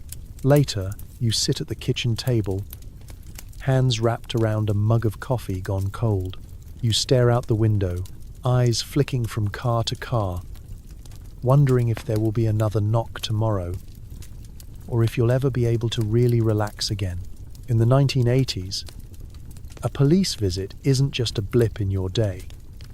It's a ripple that spreads, touching everything, changing the way you walk down your own street. You survive it, but it never really leaves you. Not in this neighborhood, not in this life. Dinner is a ritual in controlled chaos. Powdered cheese, overcooked pasta, and hot dogs sliced into coins, cuisine of necessity. You serve it with a flourish, pretending you're Julia Child, and ignore the way your stomach tightens at the sound of the microwave beeping. Let's set the table, figuratively, because in reality you're eating at the coffee table or standing at the counter, balancing plates on top of stacks of bills and stray homework. The 1980s kitchen is an arena for improvisation. Your arsenal: a battered saucepan, one wooden spoon that's seen better decades, and a microwave that hums with a menacing, slightly radioactive energy. The menu: whatever is cheap, fast, and guaranteed to fill a belly, even if it doesn't fill the soul. Tonight, the main event is mac and cheese, a staple of the era, and a culinary blank canvas for anyone desperate, exhausted, or low on groceries. The box promises creamy cheddar flavor and ready in minutes. What it delivers is more questionably orange powder and sticky noodles that bond teeth together. You follow the directions, sort of: boil water, add pasta, ignore the timer, fish out the noodles when they start sticking together in clumps. Step 1 to ruining mac and cheese: overcook the pasta until it's mush. This isn't a restaurant. Al dente is just a fancy way of saying I was distracted by an episode of Jeopardy. You drain the noodles in a colander that's missing a handle and pour them back into the pot, ignoring the bits that stuck to the bottom. Burnt starch adds flavor, right? Step 2, go heavy on the milk. Or, more likely, whatever's left in the bottom of the carton, watered down and a little sour. If there's no milk, you improvise. Powdered creamer, a splash of evaporated milk, or, on truly desperate days, a bit of mayonnaise. You stir it all in, watching the cheese powder turn the whole thing a shade of orange found nowhere in nature. Then remind yourself that it's cheese adjacent, which is as close as it gets on a Tuesday night. Step 3. Add protein. Hot dogs, of course, sliced into coins for that gourmet touch. Sometimes bologna, sometimes a can of tuna if you're feeling fancy. You toss it in, give it a stir, and pretend you're auditioning for a cooking show. Tonight, we're pairing classic pasta with artisanal processed meat, aged for exactly 3 weeks in the crisper drawer. Step 4. Get creative with sides. Open a can of peas, microwave them until just shy of nuclear, and dump them on the plate. Or, if you're low on veggies, settle for a handful of potato chips. The food pyramid is more of a suggestion anyway. Dessert? If there's time, a slice of white bread with margarine and a dusting of cinnamon sugar. You call it poor man's pie and serve it with a wink. Step 5. Presentation is everything. Sprinkle some stale breadcrumbs over the top. Throw on a slice of processed cheese if you're feeling decadent. You arrange it on chipped plates and announce, "Dinner is served," in your best Julia Child impression. The kids are unimpressed, but you hold your head high. In a different life, you'd be garnishing plates with parsley. In this one, you're just hoping nobody notices the macaroni is a little crunchy.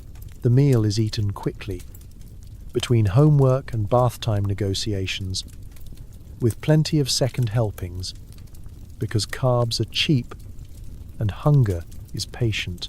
You listen to the sounds of forks scraping plates, laughter, and the background noise of sitcom reruns.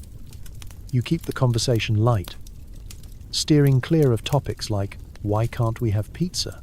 Or when will we eat something not orange? After dinner, you stack the dishes in the sink, rinse out the pot, and try not to think about what's for breakfast. Survival meals aren't about taste or nutrition or even comfort. They're about getting everyone fed. And through another day, you did it. You kept everyone going, kept the chaos at bay. And for tonight, at least, nobody went to bed hungry. And that, in the world of the 1980s, is more than enough. Laundry is a test of character and coin-counting skills. You haul bags down 3 flights of stairs, praying the dryer isn't full of someone else's underwear. Every missing sock is a reminder that nothing stays together for long, not even cotton blends. First, you gather your laundry supplies. This means scouring every couch, cushion, coat pocket, and junk drawer for quarters, nickels, and dimes. The true currency of survival. Laundry isn't a chore. It's an Olympic event requiring strategy, stamina, and the kind of gritty determination only found in single mothers, third-string athletes, and people who lived through disco. You pray you've got enough change for both the washer and the dryer, but you're not above holding your breath and crossing your fingers through the final spin. You load your laundry bag, actually a pillowcase with dreams, and struggle down the stairs, the fabric threatening to rip, your back threatening to do the same. Each landing that brings a new challenge. A stray skateboard, a mysterious puddle, the neighbor's cat eyeing your socks like prey. By the time you reach the basement or the dank laundry room at the end of the hall, you're already sweating and have mentally drafted at least 2 country songs about your journey. Inside, it's a jungle, a maze of humming machines, detergent spills, lost hope, and a corkboard where someone's posted a flyer for a gently used sofa and a hand-scrawled warning about stealing. The machines themselves are relics, dials stiff from decades of use, coin slots that swallow quarters like slot machines, and doors that only open if you jiggle them just so. You stake your claim on the best one, the one that doesn't shake like it's about to launch into orbit. Unload your bag and hope you remembered the detergent. There's an etiquette to shared laundry spaces, unspoken but strictly enforced. If someone leaves their clothes in a machine longer than 5 minutes, you have the right to move them, gingerly, guiltily, and with the prayer that you're not touching anyone's delicates. You've learned to avert your eyes and focus on your own business, even when you find yourself extracting a stranger's SpongeBob pajamas from the dryer. Nobody wants to be the clothes remover, but everyone ends up with the title sooner or later. You pass the time reading week-old magazines, chatting with other laundry warriors about coupons, landlord drama, and the weather. Sometimes you just zone out, lulled by the rhythmic clunk and whir of machines. You use this time for a rare luxury, thinking your own thoughts. You might even get 5 minutes alone in the hallway, leaning against the cinder block wall, staring at a dusty window, and pretending you're somewhere glamorous, somewhere your clothes wash themselves and socks come in pairs. When the wash is done, you transfer everything to the dryer, assuming there's one free, and it hasn't eaten someone's quarters. The dryer is a gamble. Will it actually dry your clothes, or just make them warm and a little less wet? You shove in your load, plug in the coins, and hope for the best. You've learned to set the heat on medium because hot will shrink everything you own, and air fluff is a myth invented by optimistic appliance engineers. Finally, you drag your clothes back upstairs, arms aching, pillowcase lighter but spirit slightly heavier. The true moment of truth arrives when you sort through the clean laundry, realizing half your socks have disappeared and nothing matches anymore. You consider the possibility that your missing socks are living their best life, somewhere out there in the world, free and unburdened, Folding is the final act of hope. You stack clean shirts, pair up the survivors, and return everything to its proper place. Or just toss it in a basket and call it a day. Laundry, in the end, is about doing what you can with what you have, making peace with imperfection, and finding joy in the smell of cleanish clothes, even if they're a little damp around the edges. You survived another laundry day. Your sock collection may never recover, but you will. As the city lights flicker on, you head out to your second job, maybe cleaning, maybe a diner, maybe something you don't want to talk about. The air is thick with exhaust and expectation. You practice your customer service smile in the reflection of a bus window, hoping no one can see through it. Night shifts in the 1980s are a strange kind of limbo. Most people are home, winding down with sitcom reruns or already dreaming in pastel bedspreads. But for you and 1,000 others, this is when the work really starts. Your uniform might be a faded polo with a questionable logo, a hairnet, or the ever-stylish combination of rubber gloves and sneakers. You check the clock, check your pockets for bus fare, and check your own resolve, praying that both will hold out until morning. The commute itself is an exercise in vigilance. The bus is mostly empty except for a few regulars. A nurse with dark circles for eyes, a man carrying 3 toolboxes, and the old woman who's been knitting the same scarf for as long as you can remember. You stare out the window as the city changes. Shops shutter, streetlights flicker, and neon signs cast a weird glow on faces you'll never really know. At work, time is both a blessing and a curse. It moves differently when most of the world is asleep. Maybe you clean offices, moving silently through rows of empty cubicles and stale coffee cups, erasing the messes of people you'll never meet. Maybe you sling plates at a 24-hour diner, pouring weak coffee for truckers and insomniacs, memorizing their orders and learning which ones tip and which ones tip over. Or maybe your work is more private, a quiet labor behind locked doors, invisible but essential. You develop a kind of rhythm. Clock in, tie your hair back, scrub, serve, stock, smile, repeat. The routine is comforting, in a way. Your hands know what to do, even when your brain wants to drift off. Conversations are short and functional, often held in whispers so as not to disturb the night. Sometimes there's camaraderie among the night crew, a shared joke about the manager, an extra donut from the kitchen, a round of quarters for the vending machine if the boss isn't looking.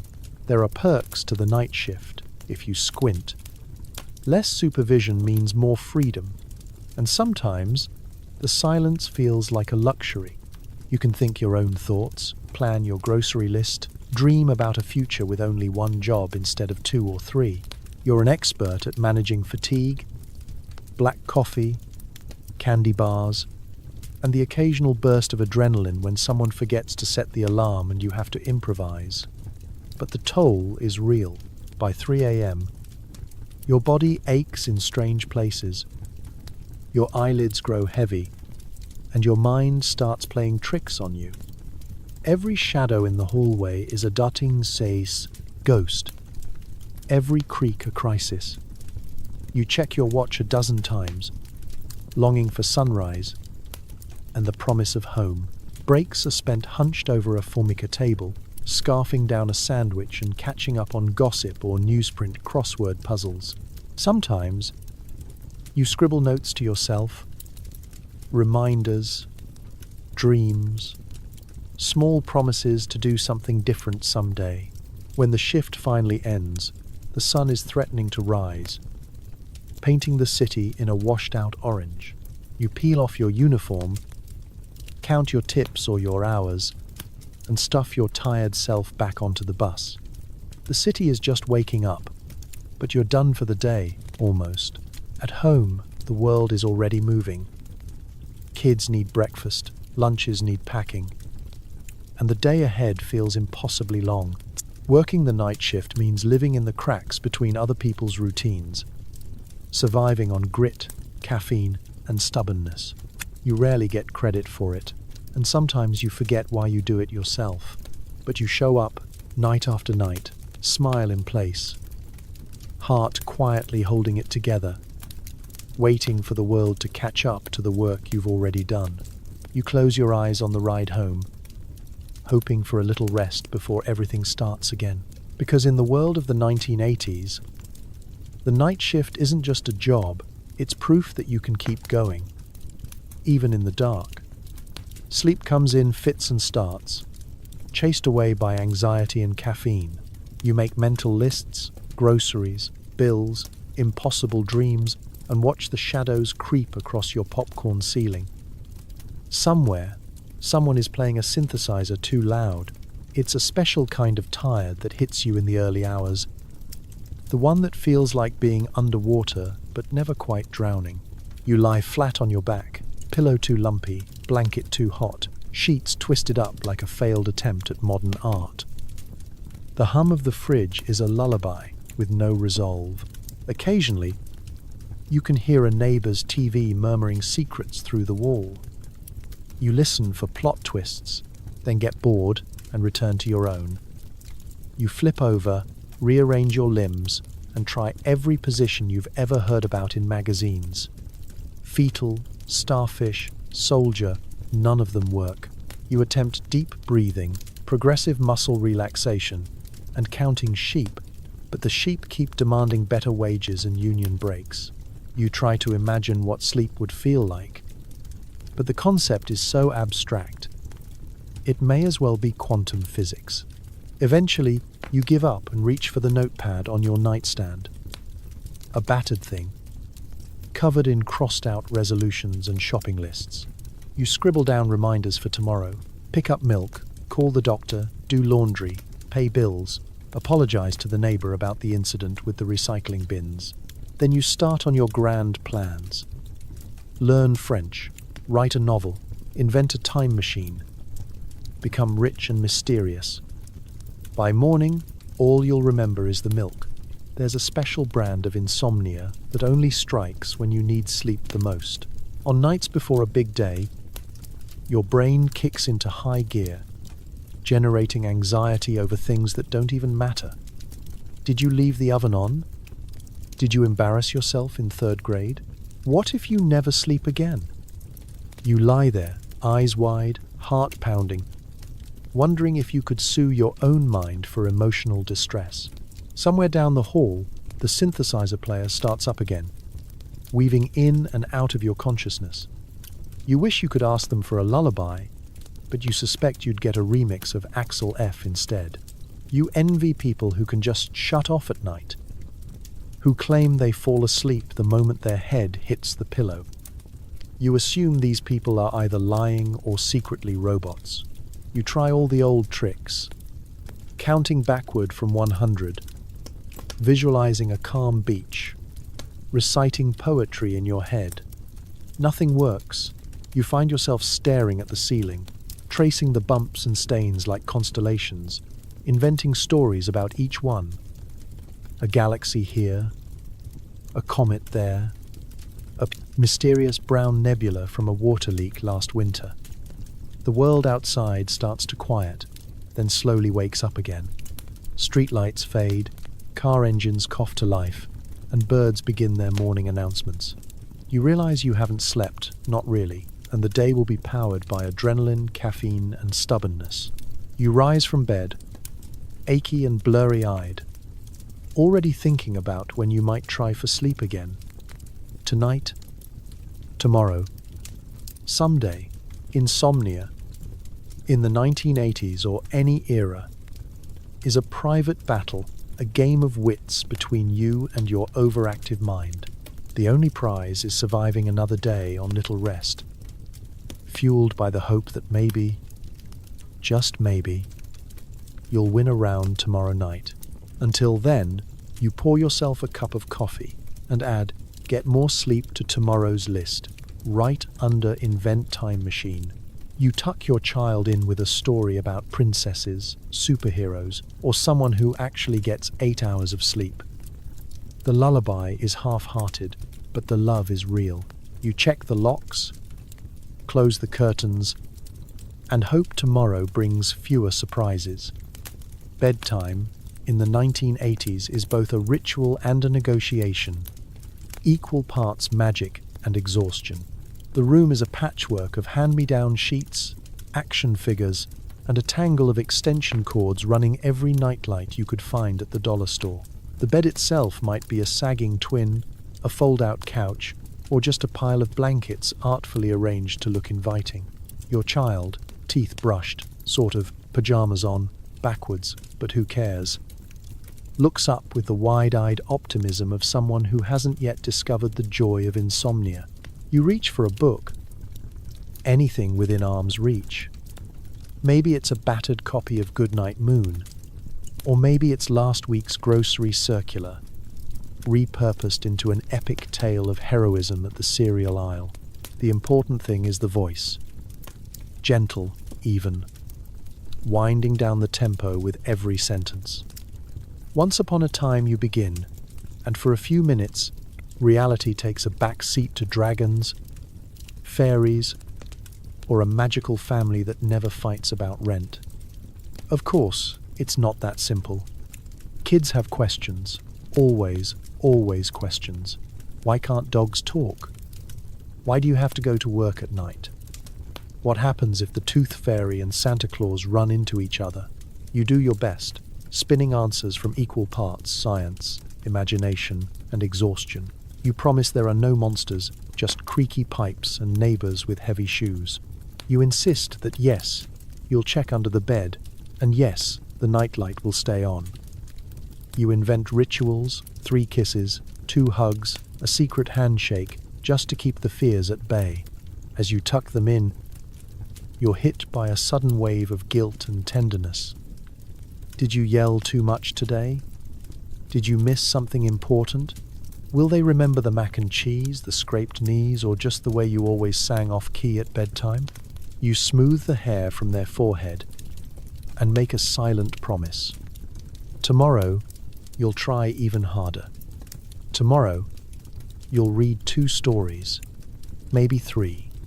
Then comes the bargaining. 5 more minutes? They plead, eyes wide, clutching their favorite stuffed animal. You negotiate with the universe. Just 5 quiet minutes. Just a little more patience. Just one night without a midnight fever or a scary dream. You close the door halfway, tiptoeing through a minefield of Lego and squeaky floorboards, praying for a gentle descent into silence. But sleep is never guaranteed. Sometimes, just as you settle in for your own moment of peace, there's a cry from down the hall. Nightmares, spilled water, the sudden need for an urgent discussion about dinosaurs.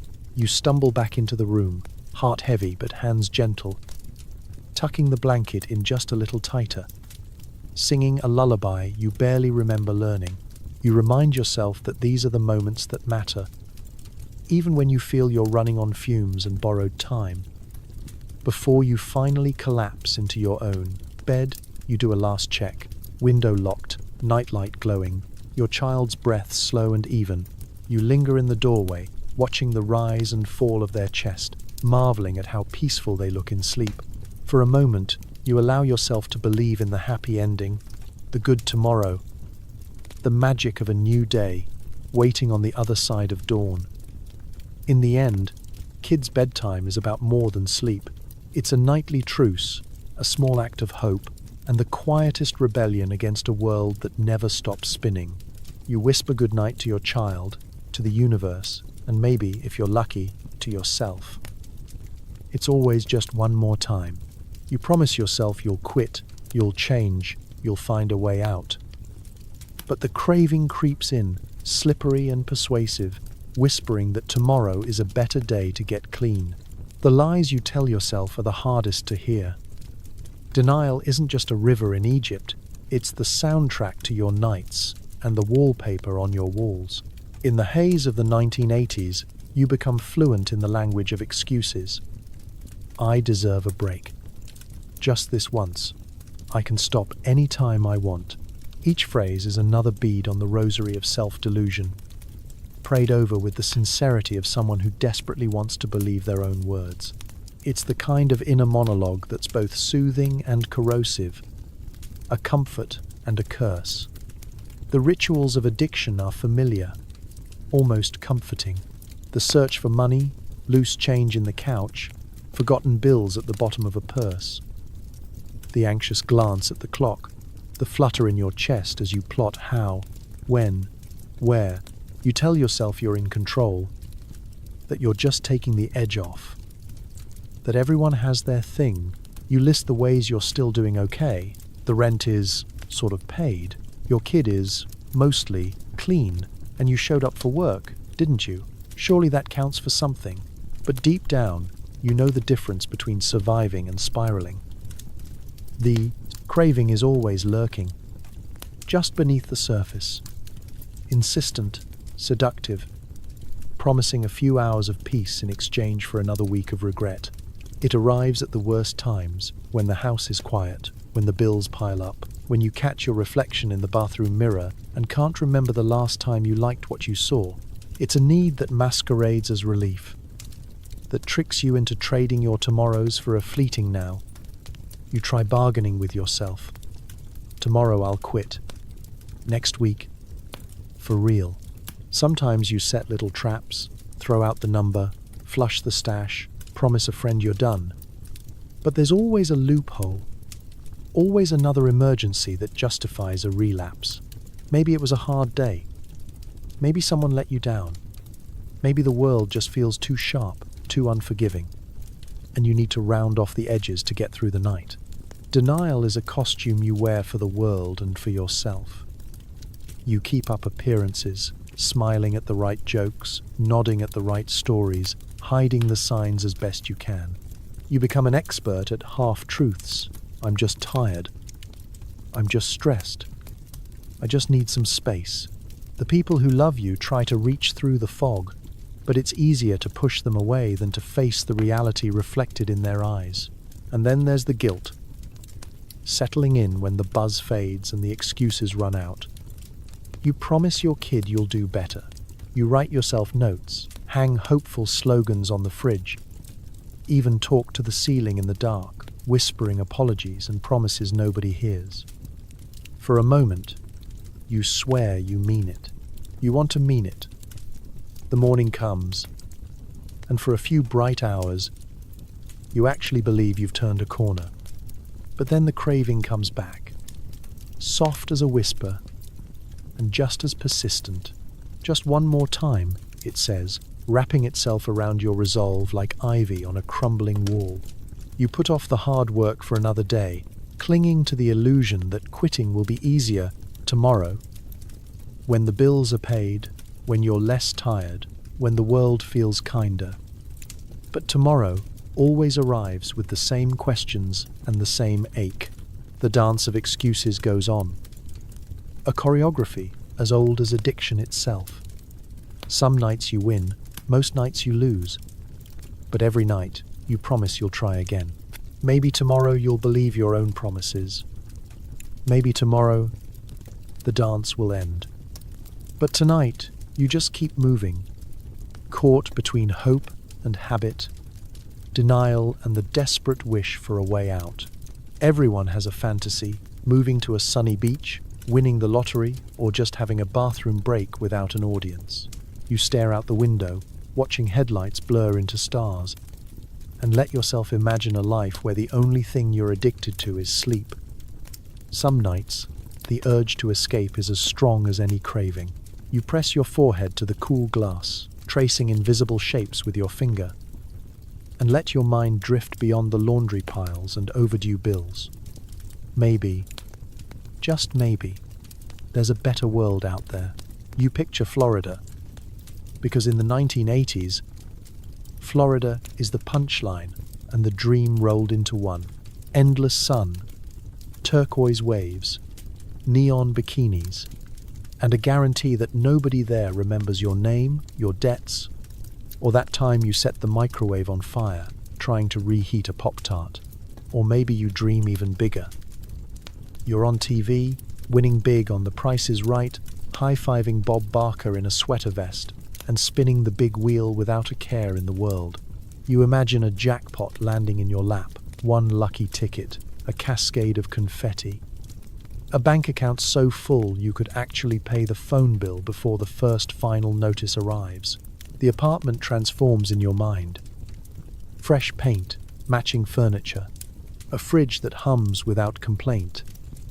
In these dreams, your problems shrink to the size of an expired coupon, but most nights, the dream is smaller and sharper.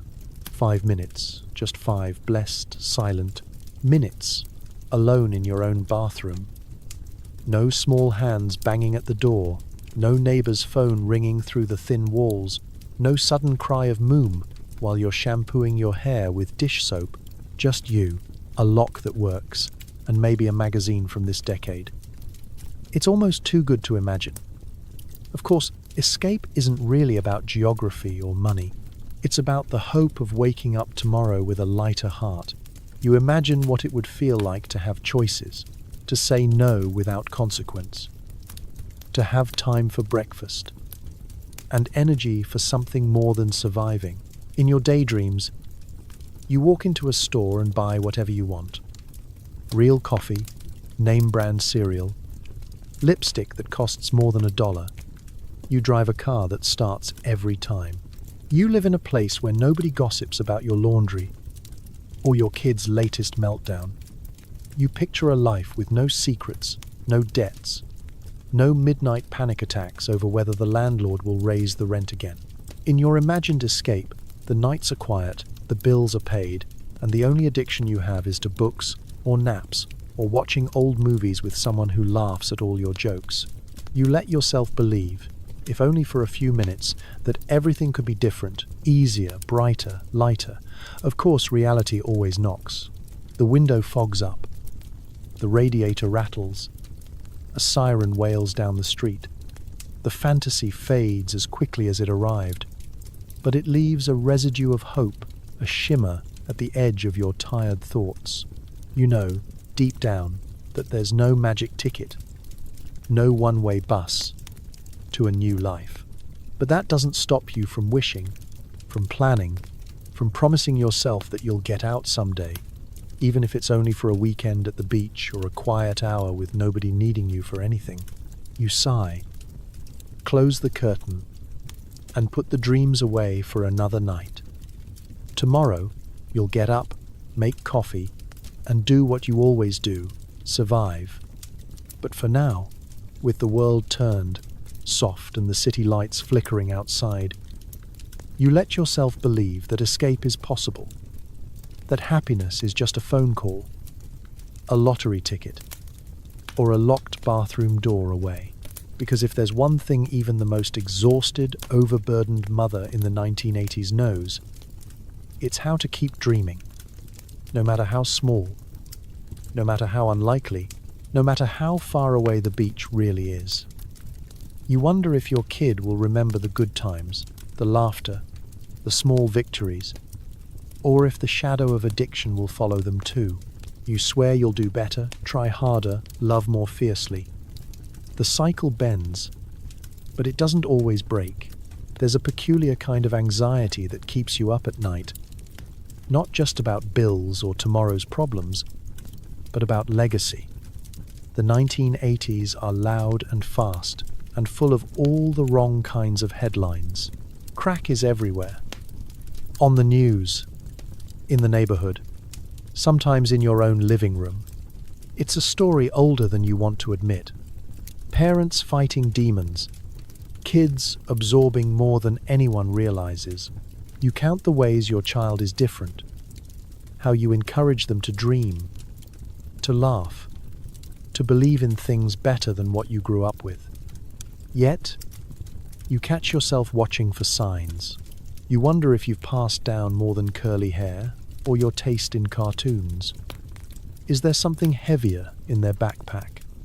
Is there a sadness in their eyes after a rough week at school? The worry seeps into everything, like cigarette smoke curling into curtains. You look for proof that love can be stronger than genetics, that hope can be taught as much as fear. So you work overtime to be present. You show up at school, plays with a smile so wide it aches. You cheer at soccer games, even if you have no idea what offside means. You memorize their favorite snacks, cartoons, the exact way they like their sandwiches cut. You invent new traditions, a secret handshake, Sunday pancakes, Friday movie night, anything to anchor your child in the memories you want them to keep. But it's not all sitcom montages and lessons wrapped up in half an hour. There are nights when you snap, when the exhaustion and shame spill over and you raise your voice. Maybe you cry in the bathroom, then tell yourself you'll try again tomorrow. Maybe you apologize, stumbling over the words, and your kid forgives you before you finish, because kids are miraculous that way, resilient and forgetful in all the ways you wish you could be. Still, you know the world outside is watching and judging and waiting for you to slip. The concerned neighbors, the teachers with worried eyes, the family members who offer advice wrapped in scorn. You vow to build a wall of protection out of love, grit, and pure stubbornness. You tell your kids stories about your own childhood, the things you wish you'd had, the dreams you never chased. You tell them they can be anything, go anywhere, break the mold. But the truth is, cycles are tricky things. They bend, stretch, wobble under the weight of hope and disappointment. But they don't always snap cleanly. Sometimes you see yourself in your child's anger, in their need to escape, in the way they stare at the TV when the world gets too loud. You worry you're teaching them survival when you want so much more for them than just getting by. You hope the lessons about kindness, honesty, and trying again will stick longer than the scars of all the times you couldn't give enough. The victories are often tiny. A good report card, a spontaneous hug, a night spent laughing instead of arguing. You hold on to these fiercely, building them up like sandbags against the flood of doubt. In quiet moments, you wonder what stories your child will tell someday. Will they remember the late-night dance parties in the kitchen, or the time you fell asleep during story time because you were so tired you couldn't keep your eyes open? Will they know that every single day you tried? The cycle bends. Sometimes it breaks. And sometimes, despite everything, it quietly persists. But you keep going, because that's what parents do. You fight for every inch of daylight. You love as hard as you can, and you trust, however shakily, that your kid will carry the best parts of you forward, leaving the rest behind in the dust of the past. The city quiets down, but your mind doesn't. You sit by the window, smoking a last cigarette, tracing the glow of streetlights. The night stretches on, full of regrets and restless hope. You promise yourself that tomorrow will be different, even if it's only by a little. Night in the 1980s is a paradox. Everything outside grows still, but inside your head, the world spins faster. The traffic thins out. The neighbors' arguments and the shrieks of kids on bikes finally fade. What's left is a hush broken only by the hum of the fridge, the tick of a cheap clock, the far-off siren wailing like a ghost with bad timing. It's supposed to be peaceful, this time when the city sleeps, but you find it's when all the what-ifs come out to play. You try to read, but the words swim in tired eyes. You try TV, but the reruns blur together. A parade of sitcoms, late-night preachers, and exercise infomercials promising a new body by Christmas. You keep the volume low, half hoping not to wake anyone, and half hoping for a distraction from your own restless thoughts. This is the hour for quiet reckoning. You replay conversations in your head, reliving every sharp word, every missed chance, every small kindness you wish had been bigger. Maybe you count the months since you last felt safe, or trace the outline of future plans in the fog on the window pane. The city outside feels like another planet, so close, yet out of reach, full of possibility and danger in equal measure. You think about the kid asleep in the next room. You wonder if you've done enough, if you'll ever be enough, if there's a way to bend the darkness into something useful. You hope they're dreaming about bright things, roller rinks, summer popsicles, a life without worry. You promise the universe, God, fate, whoever's listening, that you'll try harder, be better, start over as many times as it takes. Some nights you call a friend, someone who gets it. The conversation is a lifeline. Jokes, commiseration, old stories, maybe a shared silence that says, "You're not alone." Other nights, it's just you and the city's flickering neon, imagining 1,000 other lives happening behind 1,000 other windows. You smoke one more cigarette than you should, tracing each inhale and exhale like a prayer. The habit is part comfort, part rebellion, part way of marking time until the sky lightens and the spell of night finally breaks. You talk to yourself, sometimes out loud, sometimes only in your head, sorting out what went wrong, what might go right, what's still possible even if it's just getting to morning. Hope is stubborn in the dark. It's the small promise you make, not out loud, but somewhere deep and aching. Maybe tomorrow you'll find a job that pays enough, a little more patience, a reason to laugh. Maybe the rent will come through. Maybe the phone won't ring with bad news. Maybe the aches will fade and you'll feel like a person again. Maybe the light will find a way in, even if you have to help it. The hours drag, but eventually the black sky softens and you spot the first pink hints of dawn. The world hasn't changed, not really, but the act of surviving another night feels like a tiny miracle. You stub out the last cigarette, close the window, and turn out the lights, tired, raw, and hopeful. The kind of hope that's ragged around the edges but still refuses to die. You tell yourself one last time, tomorrow, you'll try again. And maybe, just maybe, that will be enough.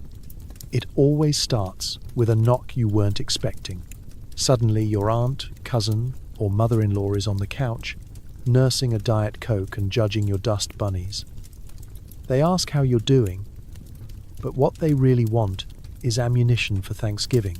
You smile through gritted teeth, pretending the place smells like fresh cookies and not burnt Pop-Tarts and stress.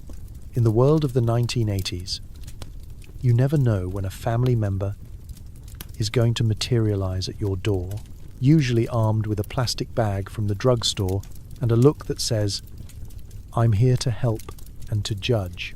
You wipe your hands on your jeans and clear a space on the couch, moving aside laundry, toy cars, and yesterday's mail. Your mother-in-law settles in with her favorite soda and immediately begins a slow scan of the room, clocking every out-of-place shoe, every sticky surface, every sign of chaos she can file away for later use. "Looks like you've been busy," she says, which is code for, "Why does your living room look like a tornado hit it?" You nod, offer coffee you can barely spare, and brace for the interrogation to begin. The questions are always the same, delivered with a syrupy smile. "How's work? How's the little one doing in school? You know, I heard about a lady from my church whose daughter finally got her act together. Maybe you should talk to her." Relatives are experts in the subtle art of the drive-by critique. They notice everything. How you haven't dusted the baseboards, how your kids' socks don't match, how there's a stack of overdue bills on the side table. They offer helpful suggestions. "Have you tried putting vinegar in your wash? I read an article about routines, dear. Maybe you could get everyone up at the same time every day." You bite your tongue and thank them, wondering if anyone has ever actually improved their life based on unsolicited laundry advice. They're generous, in their own way. Sometimes they bring gifts, leftovers wrapped in foil, hand-me-down clothes for the kid, a magazine with recipes you'll never try. Other times, it's less tangible, a sigh, A pointed look at the pile of dishes in the sink. A comment about how they managed 3 kids without all this modern help. You smile, count to 10, and dream about the day you'll be the relative who shows up just to sit quietly and drink coffee. But it's not all bad. Sometimes, between the pointed questions and passive-aggressive compliments, you catch a glimpse of real concern. Maybe it's the way your aunt brings up your favorite childhood snack, or how your cousin asks if you need a ride somewhere. No questions asked. The family brand of love is messy, tangled up in expectation and history, but sometimes it's the only safety net you've got. You know that if you ever really needed them, they'd show up with casseroles and a willingness to babysit, even if they'd also reorganize your kitchen for your own good. Still, every visit is a performance. You scrub, tidy, and prepare your answers like a contestant on a game show, hoping to win the grand prize of least likely to be talked about at Christmas. After the relatives leave, you collapse on the couch, equal parts exhausted and relieved. You replay every conversation, analyzing the tone of every just a suggestion, and wondering what family legend you've unwittingly created this time. You light a scented candle to chase away the smell of old grievances and Pop-Tarts, pour yourself the last of the coffee, and swear you'll be more prepared next time. You won't be, of course, but the promise is as much a tradition as the visits themselves. Because in the world of surprise relatives and unsolicited advice, survival means perfecting the art of smiling through the shade and loving them anyway. Because family is family, even when it shows up unannounced. On Tuesday nights, you drag yourself to the local community center, where the lights flicker and the coffee tastes like cardboard. You sit in a circle of strangers and pretend you aren't embarrassed. There's laughter, tears, and more than one story about hiding from bill collectors in the bathtub. The donut is stale, but at least the understanding is fresh. The community center is nothing glamorous. A converted classroom with cinder block walls, folding tables, and a clock that seems to run on its own sense of irony. The fluorescent lights buzz like a mosquito in your ear. There's always a stack of folding chairs in the corner, each one promising at least one sore spot by the end of the hour. The table near the back is set with styrofoam cups, questionable decaf, and a box of day-old donuts whose flavor could best be described as memory of glaze. You grab a seat, never in the middle, but not quite hiding at the back. The group is a ragtag assortment. Moms, grandmas, guys who look like they haven't slept in days, a teenager with headphones, and a social worker who tries to keep things moving but never pushes too hard. The group leader starts with a welcome and a reminder. No judgment, no advice unless it's asked for. And everything here stays here. You nod, still clutching your cup like it's a lifeline. Introductions go around. Everyone shares a little or a lot. Depending on the night, there's always someone new, shifting nervously, and someone who's been coming so long their stories are part of the furniture. You take a turn, speaking quietly at first, half hoping no one hears you, and half desperate to be heard. I had a rough week, you say, or I'm just tired, which is the code for I don't know how much longer I can do this. Stories tumble out, some with shaky laughter, some with tears that sneak up mid-sentence. There are confessions about lost jobs, screaming matches, relapses, victories so small they wouldn't make sense outside this circle. I paid my phone bill on time. I told my sister the truth. I let myself cry. The room hums with empathy, a patchwork quilt of shared struggle, stitched together by nods, sighs, and awkward jokes. The beauty of the support group is its absolute lack of surprise. You can admit to anything here. Eating peanut butter from the jar for dinner, hiding bills in the freezer, calling your ex when you know you shouldn't, yelling at your kid and then apologizing with ice cream. There's comfort in the knowledge that nobody will flinch, or try to fix you. You're not a project. You're just a person, in good company, fighting the same battles as everyone else. Every week, you learn a new survival tip. Turn off the ringer during dinner.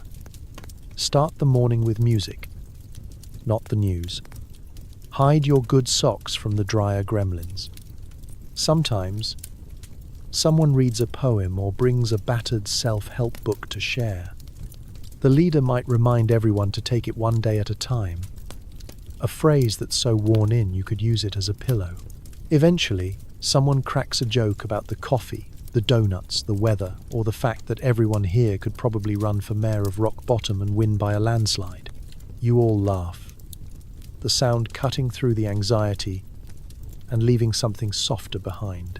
At the end of the meeting, there's a reluctant shuffle as everyone puts away their folding chairs, empties their cups, and promises to see you next week. You pocket a donut for the walk home. Stale, yes, but somehow better for being shared. You feel lighter, if only by a few ounces of worry, walking back through the quiet, flickering lit streets. You remember that you're not alone. The group might not solve your problems, but it holds them for a while, giving you just enough strength to face another week. And sometimes, that's all you need. And so, here we are, at the end of another absurd and brutally honest day in the life of a crack-addicted mother in the 1980s. If you've made it this far, congratulations. You've survived a gauntlet of burned coffee, bad sitcoms, judgmental neighbors, overdue bills, sugar highs, and the kind of exhaustion that seeps right down to your bones. You've juggled social workers and supermarket clerks, police visits and PTA meetings, all with a sense of humor that deserves its own trophy, or at least a nap. There's a kind of wild resilience in living like this, an everyday heroism nobody gives medals for. The moms who pulled themselves out of bed, pieced together mac and cheese, and found ways to keep the lights on, sometimes literally, sometimes just with hope. They were survivors, hustlers, comedians, magicians, and yes, sometimes casualties of a system that stacked the deck against them from the start. Tonight, as you tuck yourself into a clean bed, maybe for the first time in a while, pause for a second and remember how far the world has come. Running water, safe neighborhoods, therapy that doesn't involve talk shows and denial. These things are worth a quiet thank you, because for all its chaos and struggle, history proves that people are stubborn, scrappy, and far more hilarious than we give them credit for. So let the struggles of the past remind you that modern life, for all its annoyances and 2 a.m. worries, is a minor miracle of comfort and possibility. If you're listening to this with a roof over your head and a fridge with more than a jar of pickles, count yourself lucky. And now, drift off gently, leaving behind the neon-lit, chaos-soaked streets of the 1980s. Because if there's one thing that history teaches us, it's that you, yes, you are tougher, funnier, and more resilient than you think. Sleep well, and may your dreams be free of grocery lists, overdue rent, and suspiciously sticky carpets. Good night.